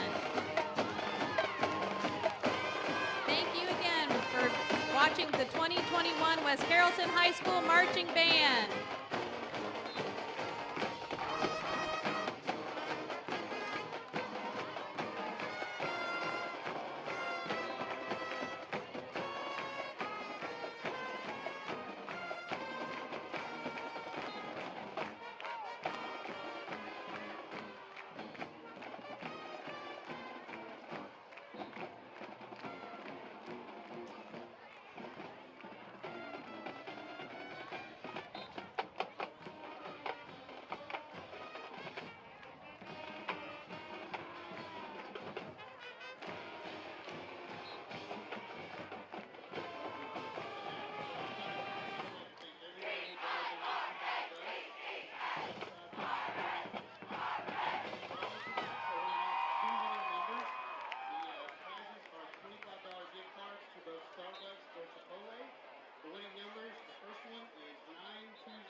All right, folks. We also have the winning tickets for the 50-50 raffle baskets. Those baskets will go down in 10 as you head towards the home side concessions. And I'll read off those. All right, and welcome back into Dock Stadium here in West Carrollton, Ohio for our Week 9 MBCC Game of the Week matchup. Tonight we have the West Carrollton Pirates and the Xenia Buccaneers, and what so far through the first half has been a complete defensive showdown, as both defenses have been great here in the early going, and all 15 of our points have come on defensive scores. So we're going to look here in the second half for the offenses to get more involved. Jeff, what are you looking to see here early in the second half? Well, any type of offensive execution from any teams. Xenia got a couple conversions a couple different times. They got the ball moving. But ultimately, both of these teams' offensive mistakes have set the tone for the game. The defense has been playing well. They've been executing on those mistakes. But for the most part, this offensive firepower is definitely going to have to pick up, especially for the West Carrollton Pirates. Their offensive line has been a step off. So if they can do what they did at the end of the first half, get Cedric Anthony involved in the outside, get those short plays start running. And West Carrollton can definitely succeed. And I keep on saying this game is still within grasp for the Pirates. The way their defense have played, if they start hitting on all cylinders on offense, getting those short plays, just getting the rhythm like we've talked about this entire game, we can see a completely different second half. Yeah, and we kind of talked about it in the first half. There was a couple opportunities for them to force turnovers on the defensive end. Dexter Pitts got his hands in there on a couple of passes, was able to break a few passes up, and a couple of them should have been intercepted. So this could easily be a way different game. But Xenia is going to kick the ball off to start the second half. Yeah, and you got to think Coach Black was in the sideline pumping his team up, coming up with some different offensive looks, and especially working on that offensive line, where they're pulling, where they're supposed to go. We saw a lot of miscues in the first half, so if the Pirates can clean up that O-line, I see this game going a lot better for them in the second half. Still got 24 whole minutes of gameplay. Connor Miller, the senior kicker, and a kick off our second half action for the Bucks. And here we go, as that one is going to be fielded at about the 8-yard line, faking the end around. Oh my goodness, he has space. Have some room. He's going to get across the 30 and going to be pulled down around the 37-yard line. That was a great first play coming out of halftime. The phenomenal senior Cedric Anthony. Once again, you'll definitely look forward to seeing number 5's name called more in this second half. You saw him on a screen right before the half ended. You saw him on that kick return. He can do that in all layers of the game. You just got to give him a chance. Well, he's an extremely explosive player, so fast. And if he's able to find any sort of room, he's able to bust a big play out. McKinney's going to take the handoff first play of the half, and he's going to hand it off to Howard. He's going to stretch, try and get to the edge, and looks like he's going to pick up about 1 yard on the play. And Jackson Lewis, number 33 for the Xenia Buccaneers, with great pursuit from behind. He saw that play from the middle, and his side-to-side speed. Yeah, we've called Lewis's name quite a bit here in tonight's game. He's very versatile. He's very reactive from the linebacker spot. It has quick feet. He was well laterally. 2nd and 9. McKinney lined up in the shotgun. He's going to and another drop snap. He's looking to try and make something out of nothing, but he keeps going backwards. He's going to make a couple defenders miss. Now he's going to find some room. He's going to be forced out at about the 32-yard line.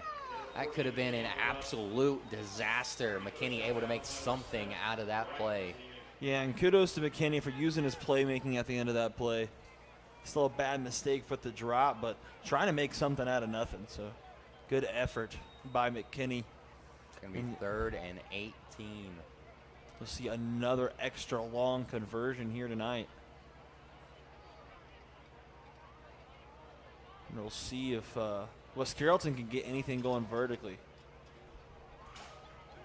So far, nothing going here early. Down in the 2nd and 3rd levels. And they're lining up in a eye from pistol. McKinney takes the snap, and they're going to pitch it outside to Howard. On the stretch play, he's going to find a little bit of room, but only back to the line of scrimmage. Yeah, just trying not to turn it over or anything there. Good safe run by West Carrollton, but they'll end up punting here in the first series. Definitely not what they envisioned. As it's actually going to be a loss of 1. Great job by the front 7 of the Bucks. And it has to be discouraging for the Pirates here. You make serious adjustments to the offensive line, and then you drop the snap. So almost blocked, the punt is. And it's going to be fielded by number 6, Juan Underwood. Good field position for the Bucks to start out. But, Andy, we've seen this Pirate D ramp up tonight to another level. And we keep on talking about this Greenville game because it's the closest game they've come to winning. But that's the best they've played since then. So yeah, West Carrollton's defense really doing the talking for them tonight. Sanders, the running back for the Bucks, averaging nearly 6 yards a rush coming into tonight's game. He's had no such luck tonight, not nearly that much room. McManus is going to take the snap and hand it up the middle, and he's going to get popped. That was Sanders. He's going to get met in the hole. He's going to pick up about 1, maybe 2 on the play. Scrum in the middle. Didn't see who started it there. Some words exchanged. But great stop by that West Carrollton defense. We were just giving them props and more props there. as their interior line makes a difference once again. Might have been Anthony Robinson, first guy to make contact on the play.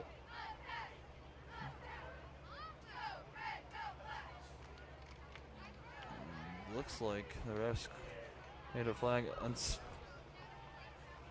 unsportsmanlike on Xenia. So that didn't take long, Jeff. Yeah. For our first penalty of the half. Clearly one of the offensive linemen or Sanders was involved in a verbal altercation. Nonetheless, will move the ball back tremendously. I believe that's about 15 yards for the personal foul there. I'm going to put the ball on the 31. Wow. The Buccaneers have to get to the Pirate 42 to get a first down.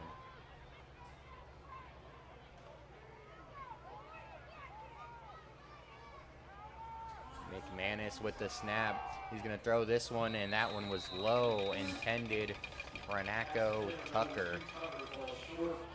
McManus has to be kicking himself now. He had the window. Tucker had room, just overthrew it by a little bit. Still, you have to remember that this kid is a freshman. He's a leader of this offense, but and especially when you take that into account, you gotta be impressed with how well he's played all season long. Really, really. You got to consider he's like 15 out there, 16 at the oldest. So good composure by the freshman quarterback tonight. He's going to be excited to see how he grows over the next couple years. McManus back to throw. He's going to That's a big one. Line this one up, and that one's going to be caught, I believe. Maybe. No, they're gonna call it incomplete. There's a good throw to the outside. Jamel Wright was the intended receiver. It looks like he almost pulled that one down, but not able to get his feet in. And another excellent job by this West Carrollton secondary preventing that play on the outside. Barry and Anthony, the corners on the outside, both seniors, both very intense, intelligent players, preventing Xenia from getting vertical so far tonight. Probably the two best two-way players on this team. Do a lot for the Pirates, both offensively and defensively. And the punt looks like it's going to come out to around the 50. And that is where the Pirates are going to take over for their second possession here of the third quarter. And more opportunity to make something happen. Pirates defense still keeping them afloat. Still opportunity to win this game. McKinney leads the offense back out there. And so far, Xenia has been doing all the right things fundamentally on defense. Staying home. They have very nice zone blitzes with the 3-4. Mixing things up. Penetrating the line. But overall, this game's definitely winnable for this West Carrollton offense. McKinney's going to take the snap. He's going to fake the handoff, and he's going to sling it to the outside. And Xenia all over the short yardage plays tonight. You see, even when they draw something up, the Bucks have definitely been in the film room. They are jumping the lanes, trying to contain. So that's going to bring up 2nd and 10. Yeah, the ball stays at the line of scrimmage.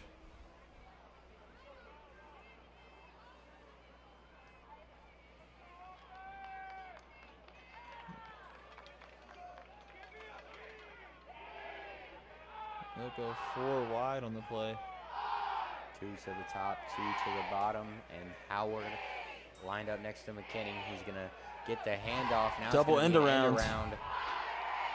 And only going to be able to get back to the line of scrimmage. And wow, there's a fight on the field. Out. And this is not good at all. And this is something I don't believe we've ever seen in an NBCC Game of the Week.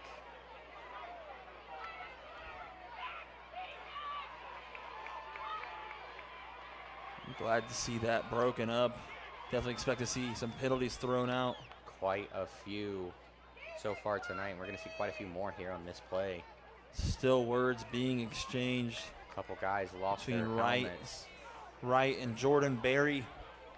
Got to think they got mixed up on the outside. And neither coaches on the side and either sideline are happy. As the refs are huddled around midfield, gonna decide how many flags and possibly how many ejections we're gonna have on this play.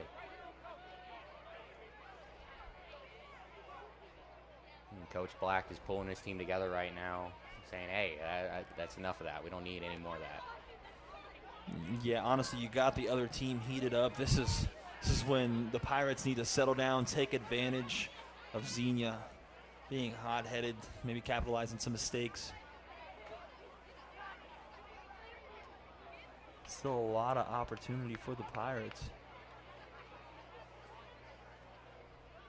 But I think that play just encapsulates what a frustrating game it has been for both teams. Both having seemingly very important talks. Now the Xenia sideline is going to group up, and their coach is going to talk to them about what just happened.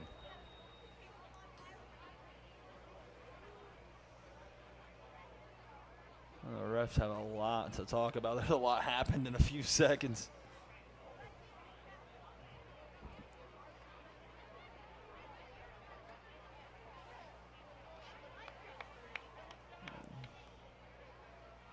And here comes the official.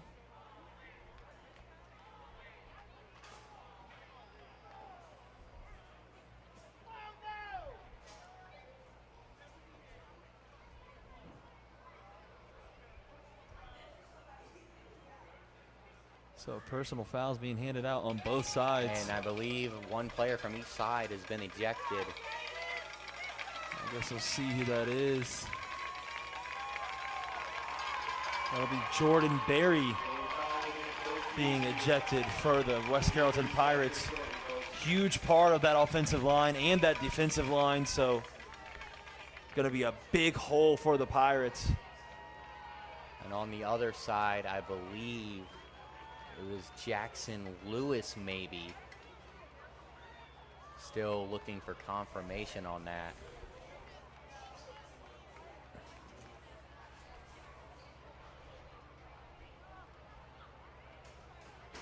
So this could really change the course of the game now.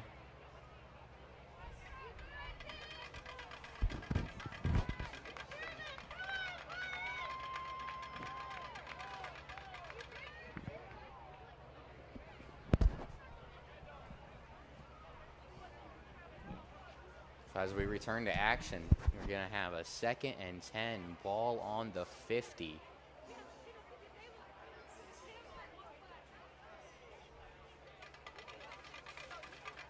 .8:33 remaining here in the third quarter. Very heated moment, and we will continue the game after that.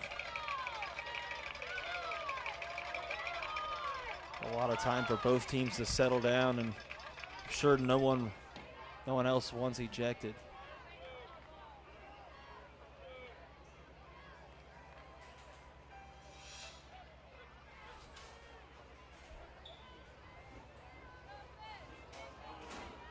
So Xenia's still up 15-0.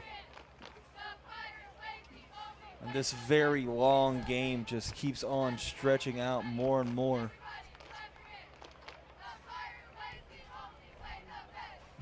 It seems like the other player ejected for the Xenia Buccaneers is number 33, Jackson Lewis.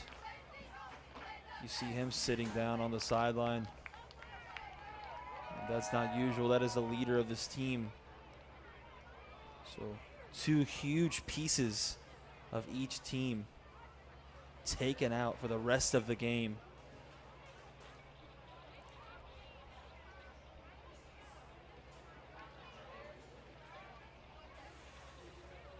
So still waiting for the officials to give it the okay to continue, and they have.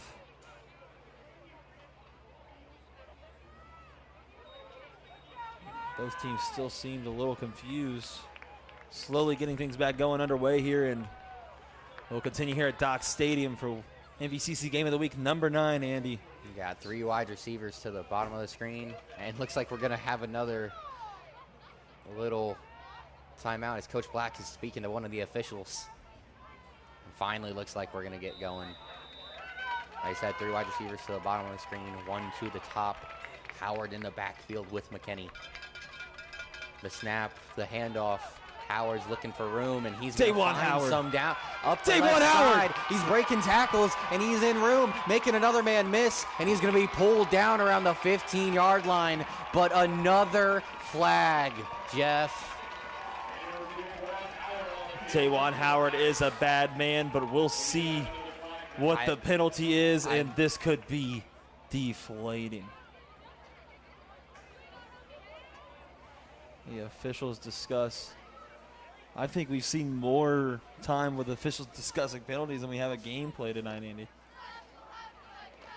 I've seen the officials point in both directions.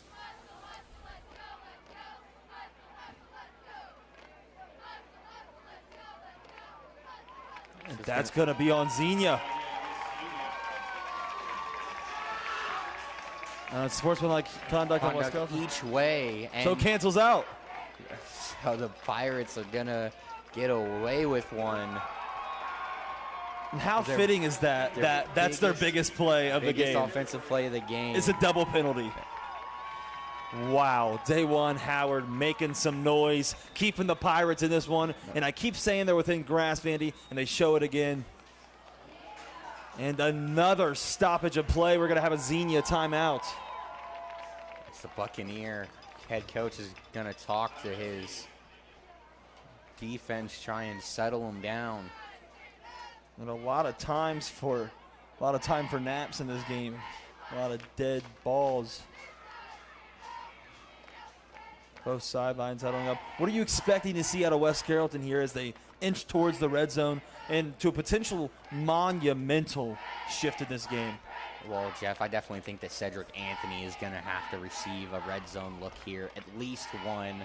And then I would also, I said earlier, I want to see Howard get a screenplay out in space. We've seen when he is able to make a guy or two miss, he's able to get out in space. He's able to be very, very explosive for this offense. The thing you got to love about number 2 is he fights for every centimeter, and if he didn't have that attitude, he wouldn't have gotten nearly like 10 extra yards in that play, just from keeping churning. 2 to the left, 2 to the right, and off our false start. And another penalty. Another offensive line mishap for West Carrollton. Good These job setbacks. by Jamel Smith, seeing the right tackle jump and forcing the ref to call to throw the flag.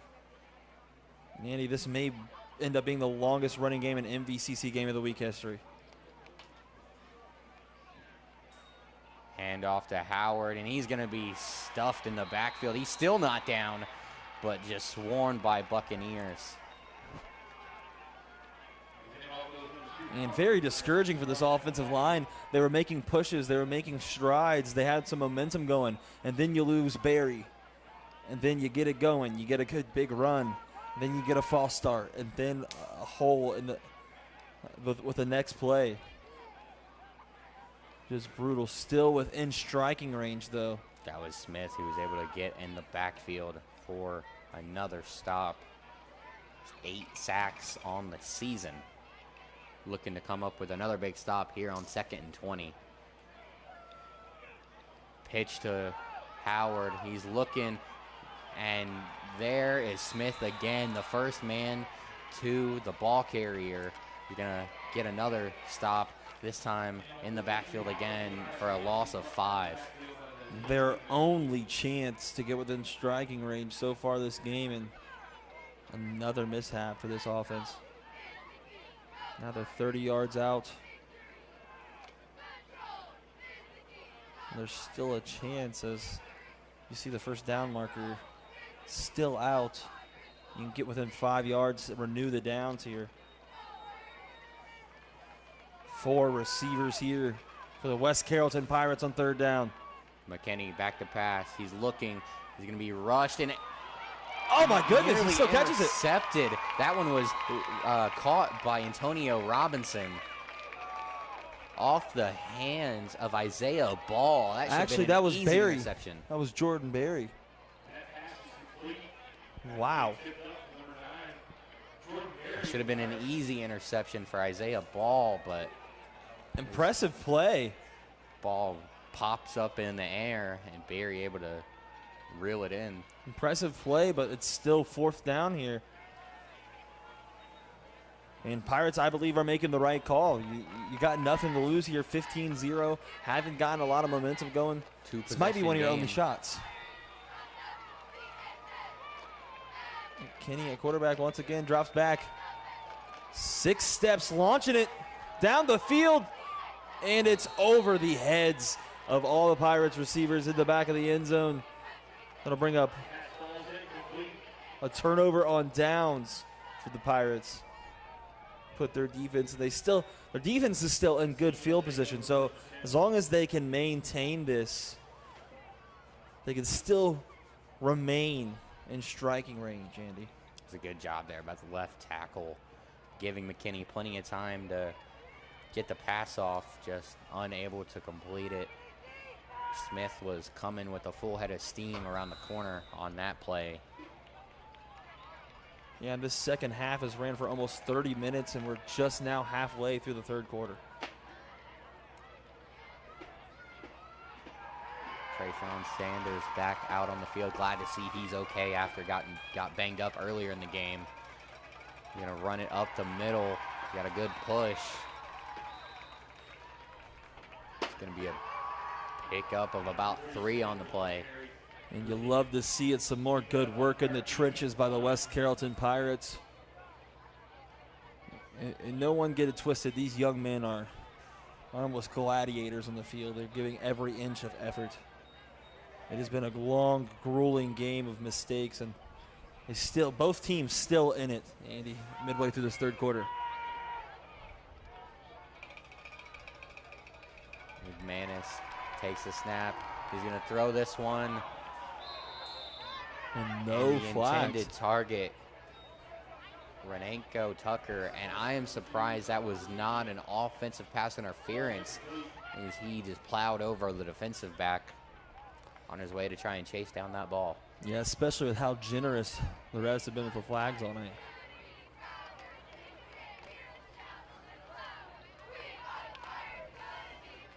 No, it's Tucker on the outside. He'll position himself at the top of your screen. As you'll see Xenia go 3 receivers on the right side. And confusion on the offense, so they will go with a timeout here. And another stop and play here.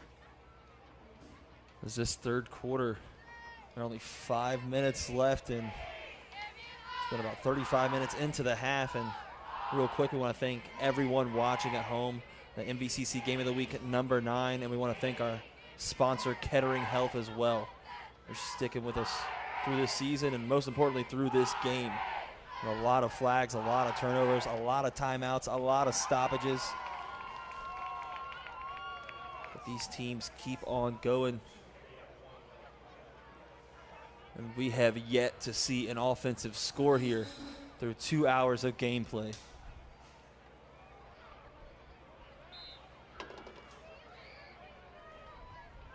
And the Pirates defense still holding strong here in the 3rd quarter.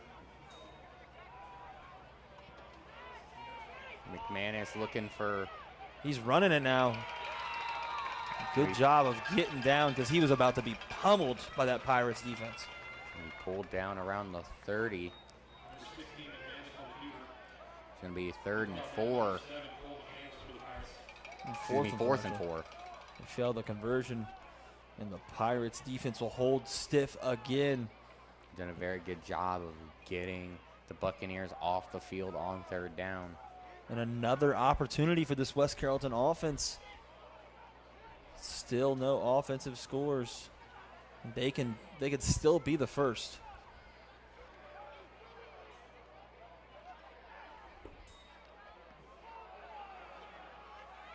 And Smith with another good punt. And good job by the coverage team.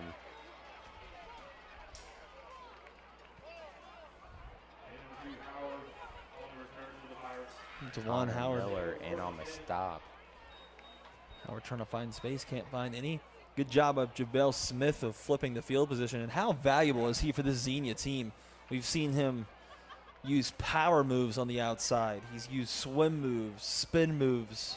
He's used everything to get to that quarterback. Has a strip sack, has pressured multiple times. And on top of all that, he's flipping field position on special teams. He is the punter as well. So big shout out to Jamel Smith.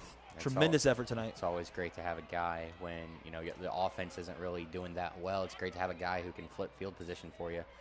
Handoff up the middle to Howard and not much room there.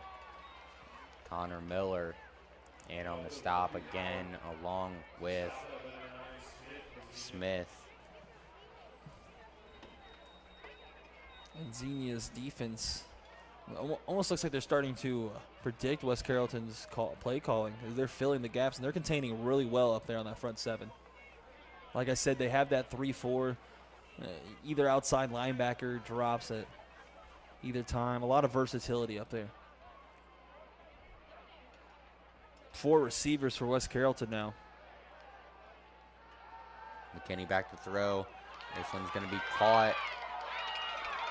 And who else but Cedric Anthony? He's going to dance around and get up to around the 40 before being tackled.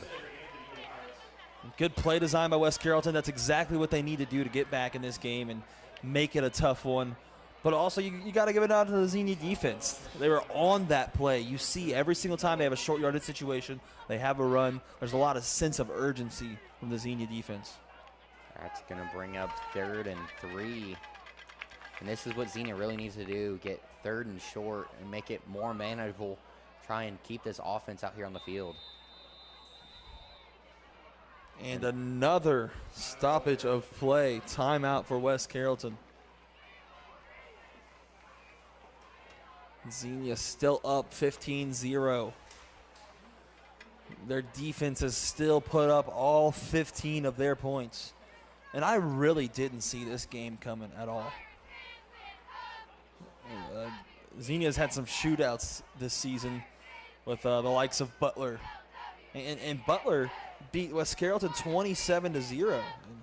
And they really gave Xenia a battle. So the fact that West Carrollton's defense is standing up like this is just proof on how much they've improved over the course of the season. Yeah, and like you said, Xenia's put up quite a few points in this game. This season.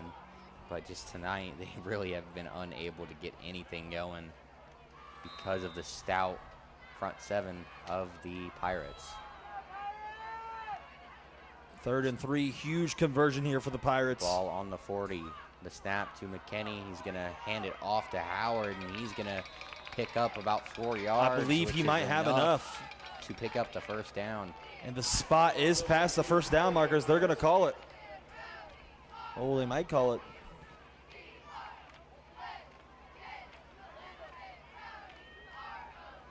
And they call it. Move the chains. That is a first down. Very encouraging sign. For a second, it looked like they were going to bring out the chains to measure it, but after a little discussion, the refs decided they had the room, and now with a little bit of the hurry up. This is where we've seen West Carrollton be successful tonight. 2 wide receivers, 2 each side. McKinney, 5-step drop, launching it. That one's to Barry. Oh, my and goodness. He nearly pulled that in. It's a great attempt by Barry. He was in triple coverage. And McKinney, best throw of the night from anyone. Right on the money, on the post route. Barry just double covered down there, couldn't haul it in. And, you know, I really liked the protection there. by the Pirates. They had Howard stay in to help block Smith. Is able to give McKinney a little bit of extra time. Is able to deliver that nice pass. Yeah, and if you compare this to the rest of the West Carrollton Pirates offense this game, that is a positive play. There's some positive momentum rolling in this on the West Carrollton offensive side of the ball. 2:22 to go in this third quarter. Second and 10, ball on the 44. That's going to be another flag, false start. Looks like half the offensive line moved on that one. And wow, you'd think after a whole half of being yelled at, they come back out, see less penalties, but still the same pace of flags here in the second half. And another brutal knock to West Carrollton. They just got momentum rolling. Second and 15. Hand off to Howard. He's going to find a little bit of room. He's going to get back to the line of scrimmage and pick up an extra yard. Yeah, and great run from DeJuan Howard. Going to make it a 3rd and 9. Yeah, and the young man has been thunderous tonight in the hole. And once he gets space, his legs get turning. He's like a runaway train. Pirates back out in the pistol. 4 receivers stacked up. McKinney hands it off to Howard. And there's nowhere for Howard. He's going to be taken down. Connor Miller. Another stifling play by Xenia. Number 32, Isaiah Ball, and on the stop in the middle as well. 4th and 10. But West Carrollton Pirates, and they'll punt it again.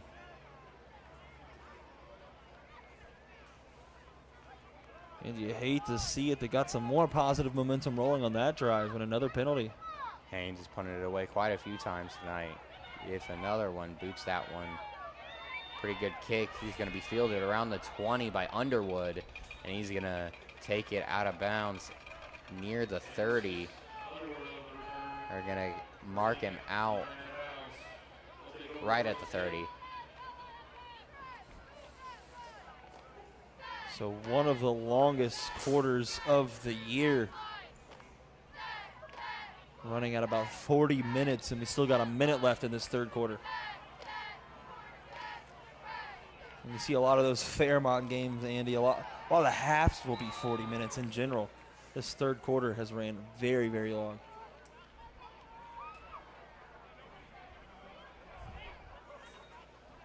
McManus hands it off up the middle. Stumbling for extra yards is Sanders. Going to pick up about 4 on the play. Every yard matters in a game like that, and you saw that. Sanders did a bear crawl for about 2 plays. And, you know, slowly but surely, it looks like the Xenia offensive line is starting to get a little bit more of a push up front, making a little more room for Sanders as this game goes along. Yeah, and I'm sure this West Carrollton defense is starting to get exhausted. The pitch to Sanders. He's going to take it to the outside, and he's going to get close to a first down. Looks like they're going to give it to him. Yeah, the official's definitely standing past the marker. And then he takes 2 steps back. So it looks like it's going to be 3rd and 1.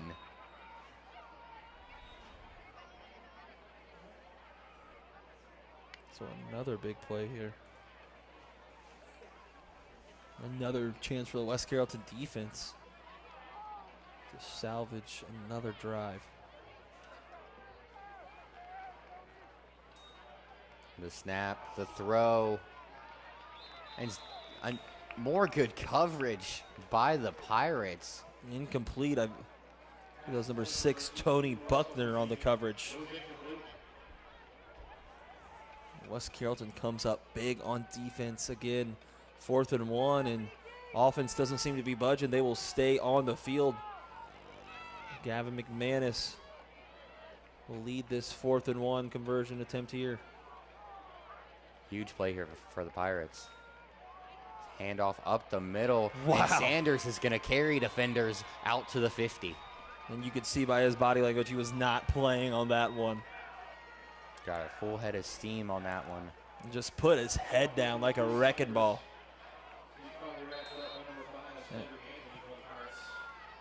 That's one of those plays that just makes a statement. And I believe Xenia will let the rest of the third quarter run out.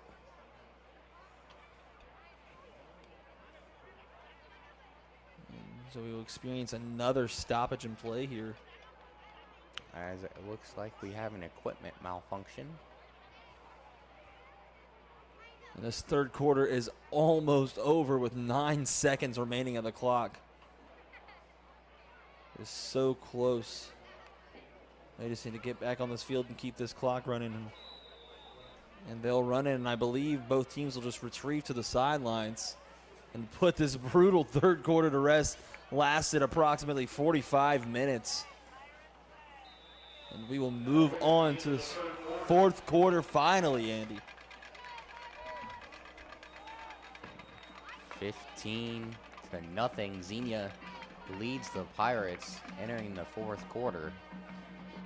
And this game has been the epitome of the word grind. Every yard, every play, nothing has been achieved easy tonight. Lots of penalties, lots of mistakes.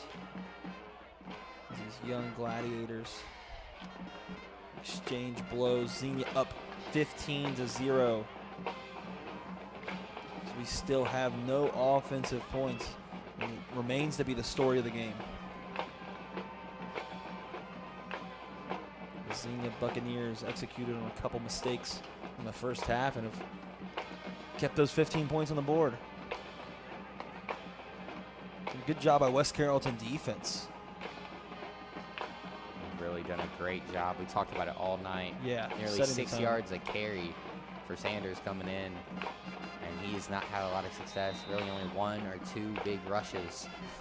That's about it tonight. 1st and 10, ball on the 50. Strong pistol, pitch out to the outside.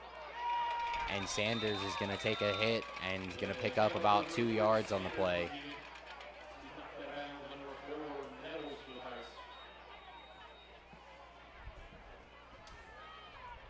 The first play of this fourth quarter, a little pitch, and I imagine Xenia won't get too aggressive here. Let their defense do the talking as it has all night. Just kind of try and use up this clock. Escape here with a win.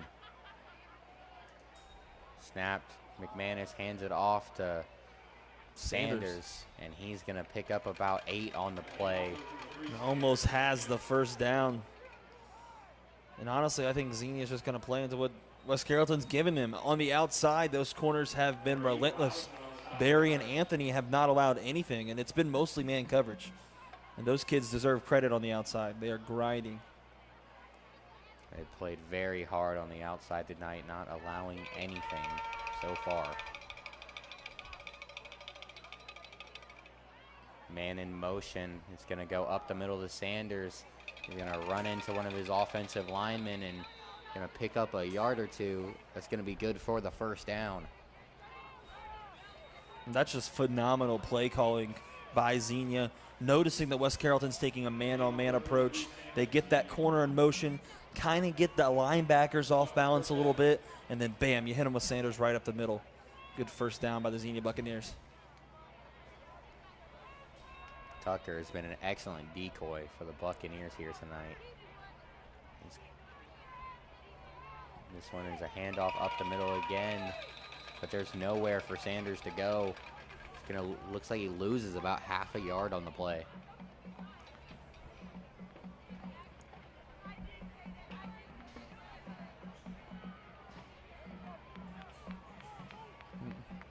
The clock already running way more here in the fourth quarter. And I believe that's part intent for Xenia. Trying to keep this offense on the field and the clock running as they move forward to the 15-0. You're going to look outside. That's Tucker. And he's going to pull that one in. That was close to the ground, but they'll call it a catch there. Good completion there by McManus. Good job by the Buccaneer offensive coordinator keeping the Pirates defense off guard instead of just handing it off up the middle again and have a little bit of space on the outside. 3rd and 4. Snap.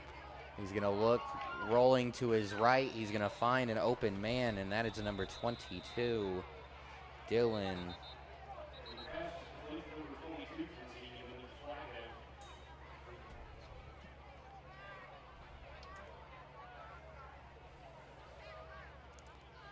And another flag. This time it'll be on Xenia.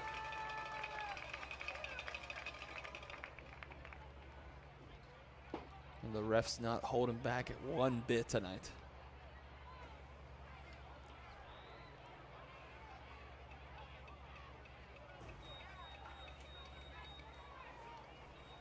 So that'll bring it back to 3rd and 10.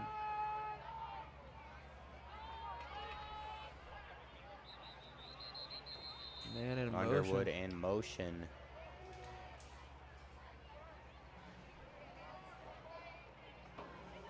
It looks like the refs forgot to pick up the flag. And so many of them that I don't think they remember they threw one. First for everything, Jeff. Still same formation.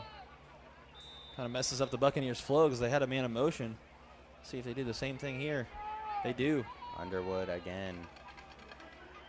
And they're going to throw it to Sanders. He's going to have some open room, breaking a couple of tackles. He's going to pick up the 1st down. Going to be pulled down inside the 30 at the 27. That'll move the chains again. The Buccaneers did a good job of staying home earlier. The Pirates did a good job of staying home earlier, but here, this drive, the end-around motion has really gotten them off guard.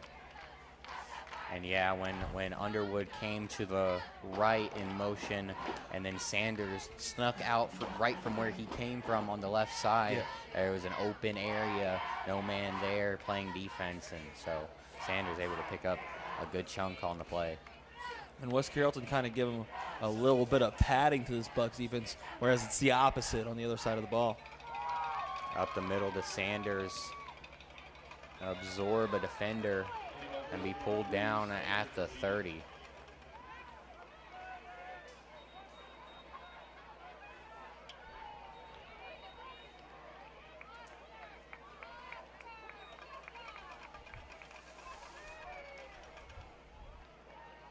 So Xenia taking direction here.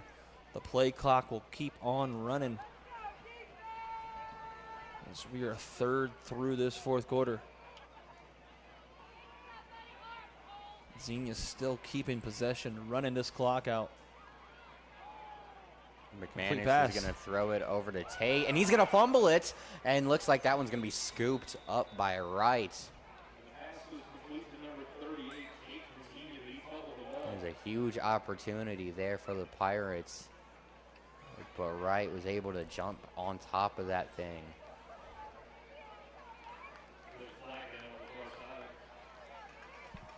Yeah, I believe. There's more laundry out on the field, so we will see what the call is. Refs have been busy tonight. Personal foul on the Pirates.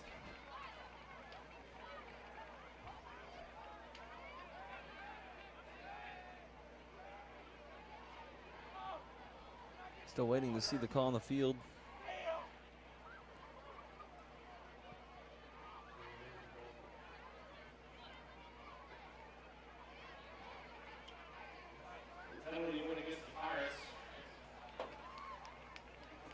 Okay, so West Carrollton picks up this one.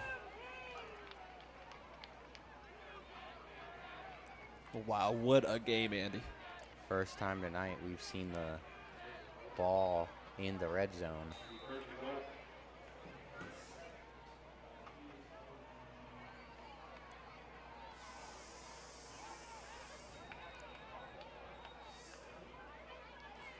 No points so far at all scored in the second half. We'll see if the Buccaneers can change that on this very, very long drive. They got a power formation in right now. And Sanders going to break some tackles. He's looking for the edge. He's going to be pulled down. I believe that was Barry able to grab him and pull him down there out on the edge. That was number 21, Peter Iwomi. He's the senior defensive back.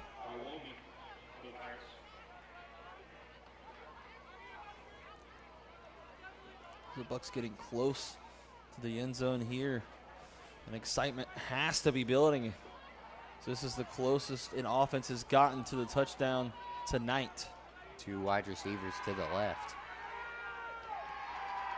Sanders, the handoff, and he's going to make it to the end zone. That's a touchdown. The first offensive touchdown of the entire night is scored at 6:39 left in the fourth quarter. And the Bucs might have just put punctuation on this game. It's going to extend their lead, make it 21-0 over the Pirates.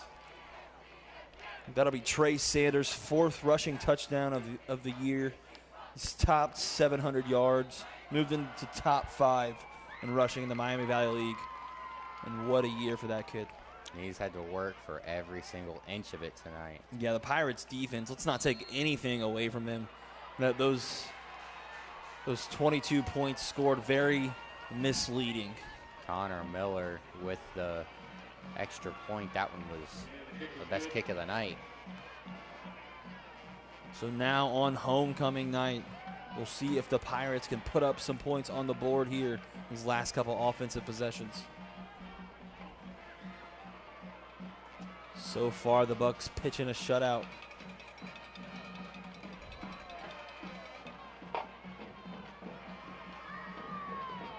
And really, it seems like if the Pirates can have a penalty-free drive, they can be in an end zone easy. Yeah, they've been able to kind of move the ball a little bit, but with just so many turnovers in tonight's game, I'm going to say we've had at least 30 combined. So many penalties, it's just hard for either team to really get any kind of momentum. Yeah, it has been a slow, winding, grueling game. You see people head for the stands.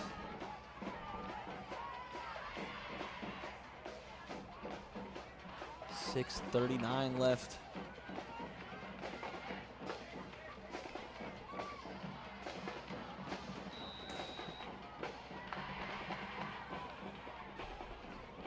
The Xenia defense has scored 3 touchdowns before this game. So that probably puts them on the top of defensive touchdowns in their conference. And around this time, and there's going to be some room for the returner. That one was Anthony. Going to get out to around the 27.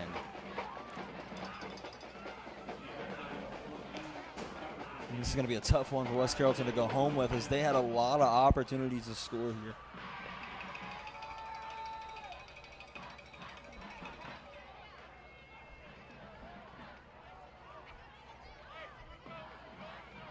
It's going to be a long day in the film room next week.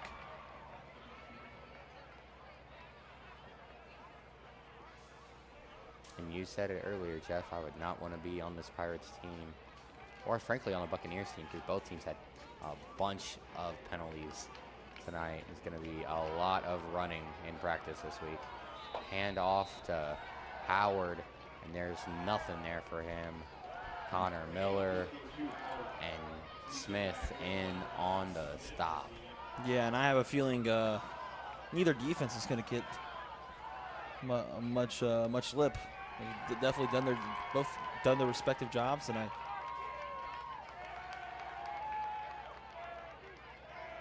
Xenia Bucks really capitalizing on each mistake, letting McKinney feel that pressure. And for the most part, they did a great job of containing Howard, who's a very talented back. The snap for McKinney. He looks and he finds his open man. I believe that is Barry. And good completion, but you gotta think that would have worked the entire game. Those little short checkdowns. Yeah, Barry was able to find some room on the slant. Was able to pick up a nice little chunk of yards. It seemed every time they would pick up a rhythm, and those flags really held them back.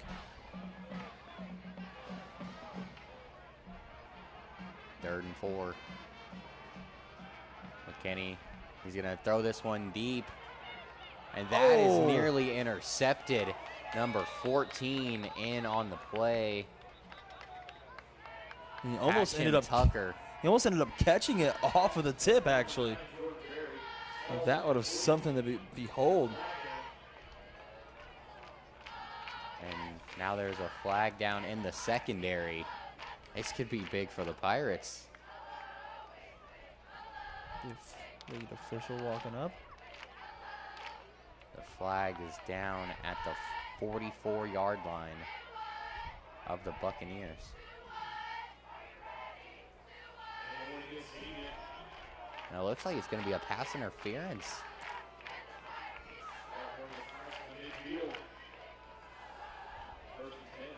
So just under 5 minutes left here in the game. The Pirates are on the move. Yeah, there's definitely been encouraging parts about the Pirates offense. They have a lot of potential.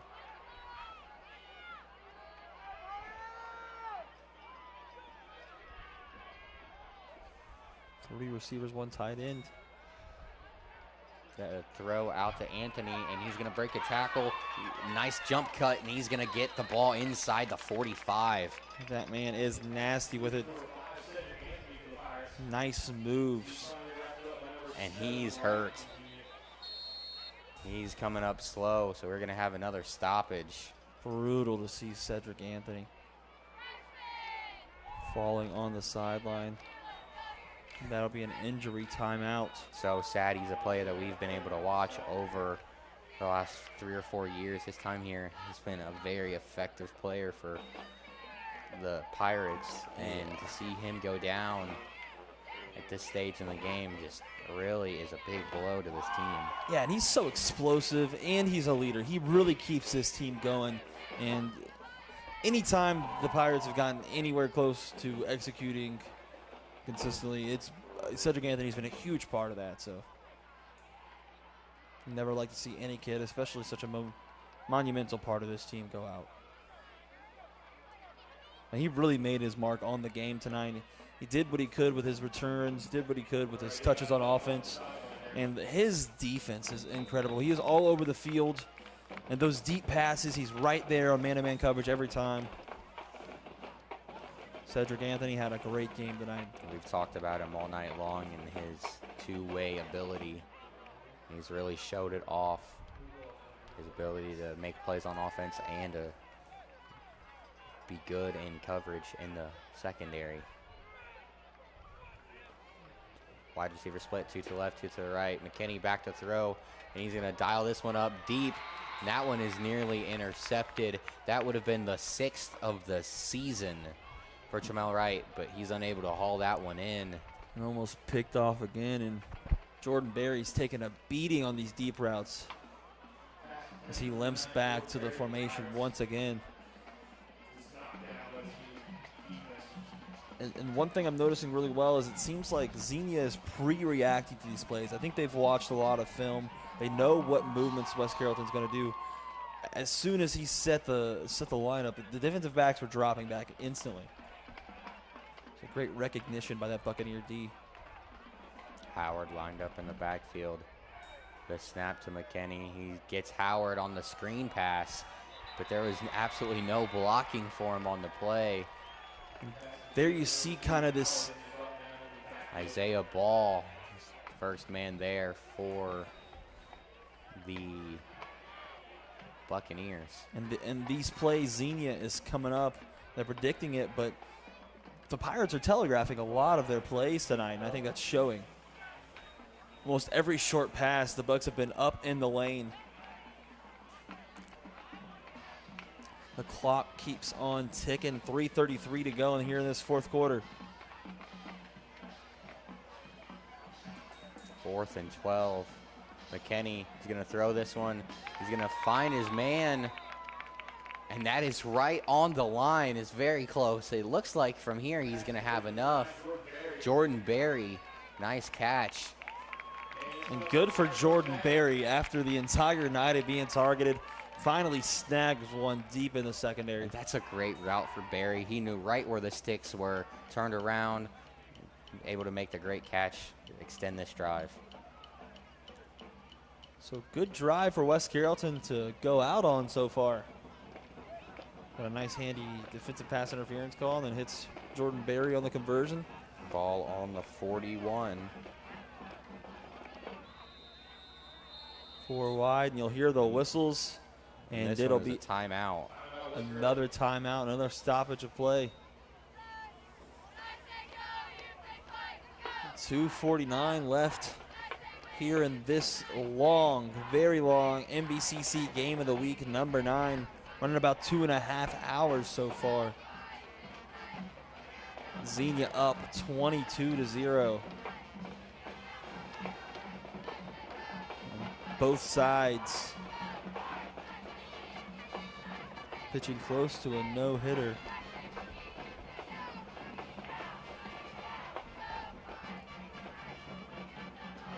An update on 2 of our MVCC teams, Centerville and Fairmont. Centerville final score 28, Fairmont 21 in overtime.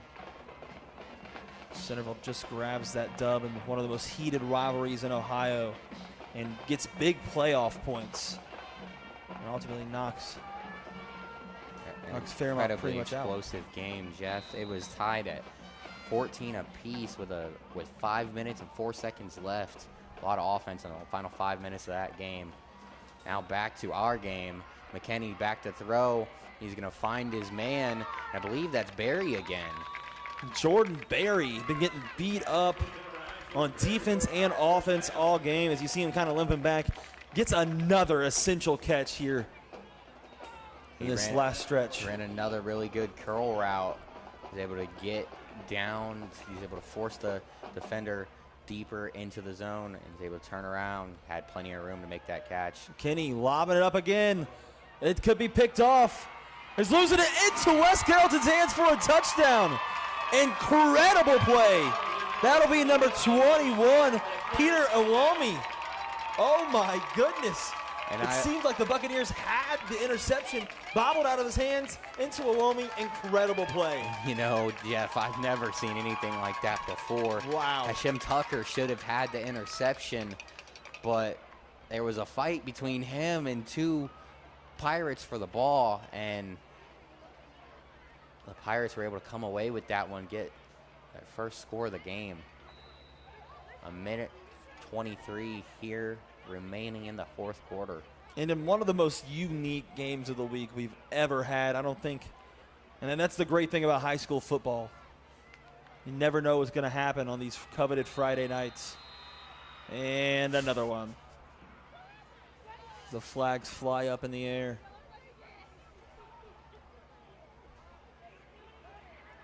And it's going to end up being on West Carrollton. Penalty goes against West Carrollton. I believe they had too many people on the field. Yet another silly mistake. But who would have thought that would be the play that West Carrollton ends up scoring on? Their first touchdown in the last 2 weeks.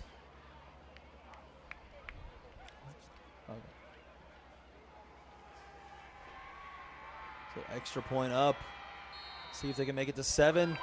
And it goes through. It was a nice kick by Haynes.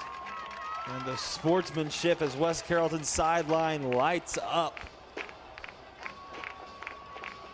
And that's their first touchdown since the first half of the Sydney game on homecoming night. So after this long struggle of a game, West Carrollton pulls out what was a miracle of a touchdown here at the end of this one.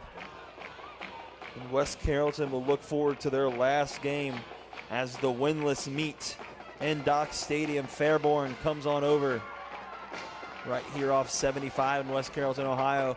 Fairborn is 0-9. West Carrollton will go to 0-9.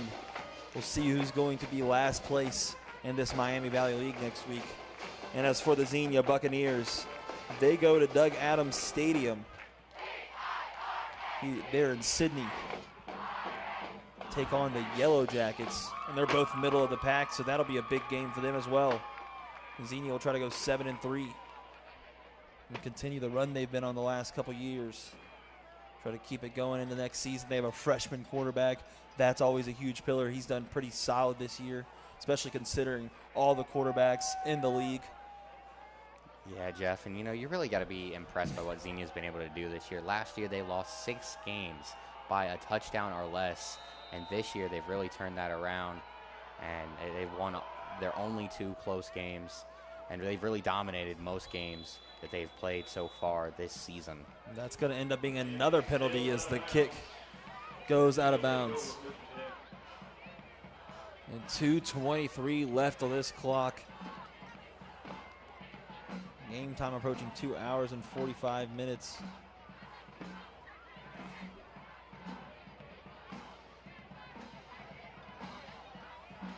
As they take their time calling the penalty. Manis will bring the Bucks out one last time. And you got to think Sanders is just going to end this game by pounding it out. Not much more to prove. Xenia scored a touchdown. They've taken over the game with their defensive prowess, really capitalizing on all of West Carrollton's mistakes and making this game their own. Xenia did a great job today.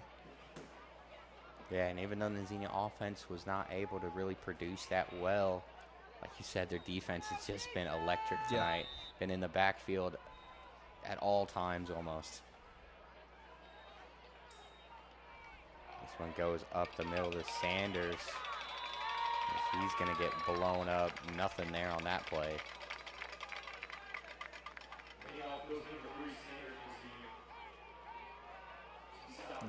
Big stop there by the senior at Canlis here on homecoming night. He's really had an excellent career here for the Pirates. Yeah, and they'll have a good one to end on at Fairborn next week. Fairborn has been significantly worse than them, so they have a really good chance of getting the first win of the year and sending those seniors off with a really great win to remember. Yeah, especially after such a rough season, it'd be great to send them off with a win. McMahon hands off to Week Sanders here number to 10. the outside. Really milking the game clock as 1:30 is left in this game.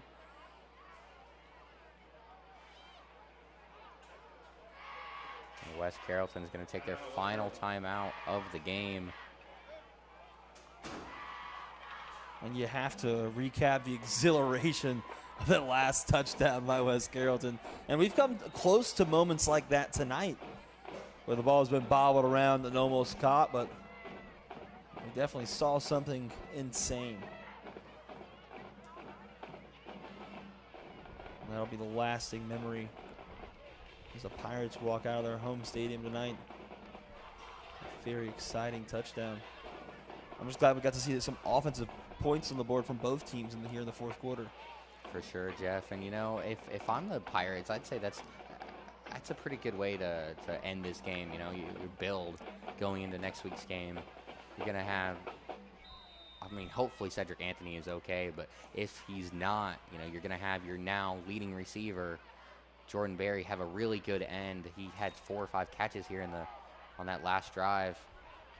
As Sanders is going to get to the edge and fight his way forward. Yeah, and these seniors for West Carrollton, they definitely are good players, but you can't act like they're not set up for success next year. Cameron McKinney is going to be coming back. Logan Cloyd will be coming back, not injured anymore, so that will allow McKinney to go back to his regular position of wide receiver and defensive back. DeJuan Howard, kid is an animal. He is only a junior. Antonio Robinson, we've seen him made some big defensive stops tonight. He's a freshman. So this West Carrollton team definitely has some building points, definitely has some potential, and a good way to end this game, and next week an opportunity to end the season well and get that momentum rolling into next year.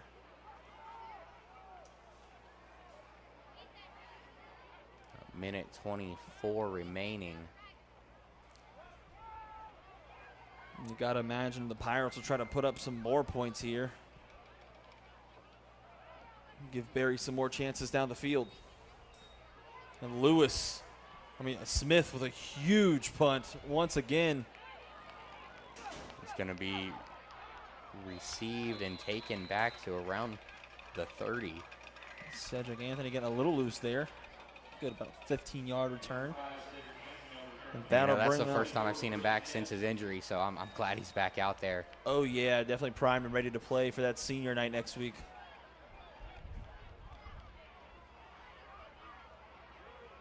So McKinney will bring out the Pirates for one last drive as 1 minute and 12 seconds remains in this MVCC Game of the Week. Number 9, brought to you in part by Kettering Health. Big shout out to the sponsors this year. It's been a very exciting year for the MVCC Game of the Week. I expect to see McKinney try and work the sideline, see if they can get, back in scoring range. Oh, and a big pass, and it's dropped in and out of the hands of Peter Awomi. The same man who caught the miracle pass, bobbled around. Drops an open one there. I think on that one he was kind of looking downfield before he actually secured the catch.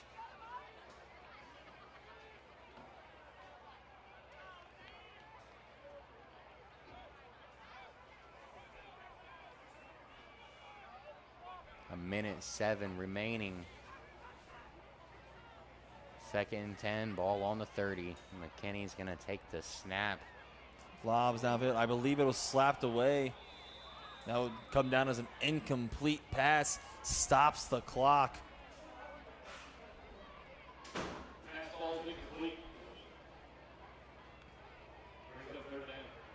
That'll bring up 3rd and 10 conversion. Almost bringing it in. Thanks for watching MVCC Game of the Week number 9. Next week, we will be in Springboro as the Fairmont Firebirds close out their season against the Panthers in an Energy Walk clash. And that should be an exciting matchup, especially after Fairmont not quite able to complete the comeback tonight. Oh, my. That is going to be intercepted by Gavin McManus, I believe. An insult to injury as Smith pummels McKinney in the backfield as he throws an interception. Looking for his 9th sack of the season. He's not quite able to get there, Smith, but he was able to force the turnover.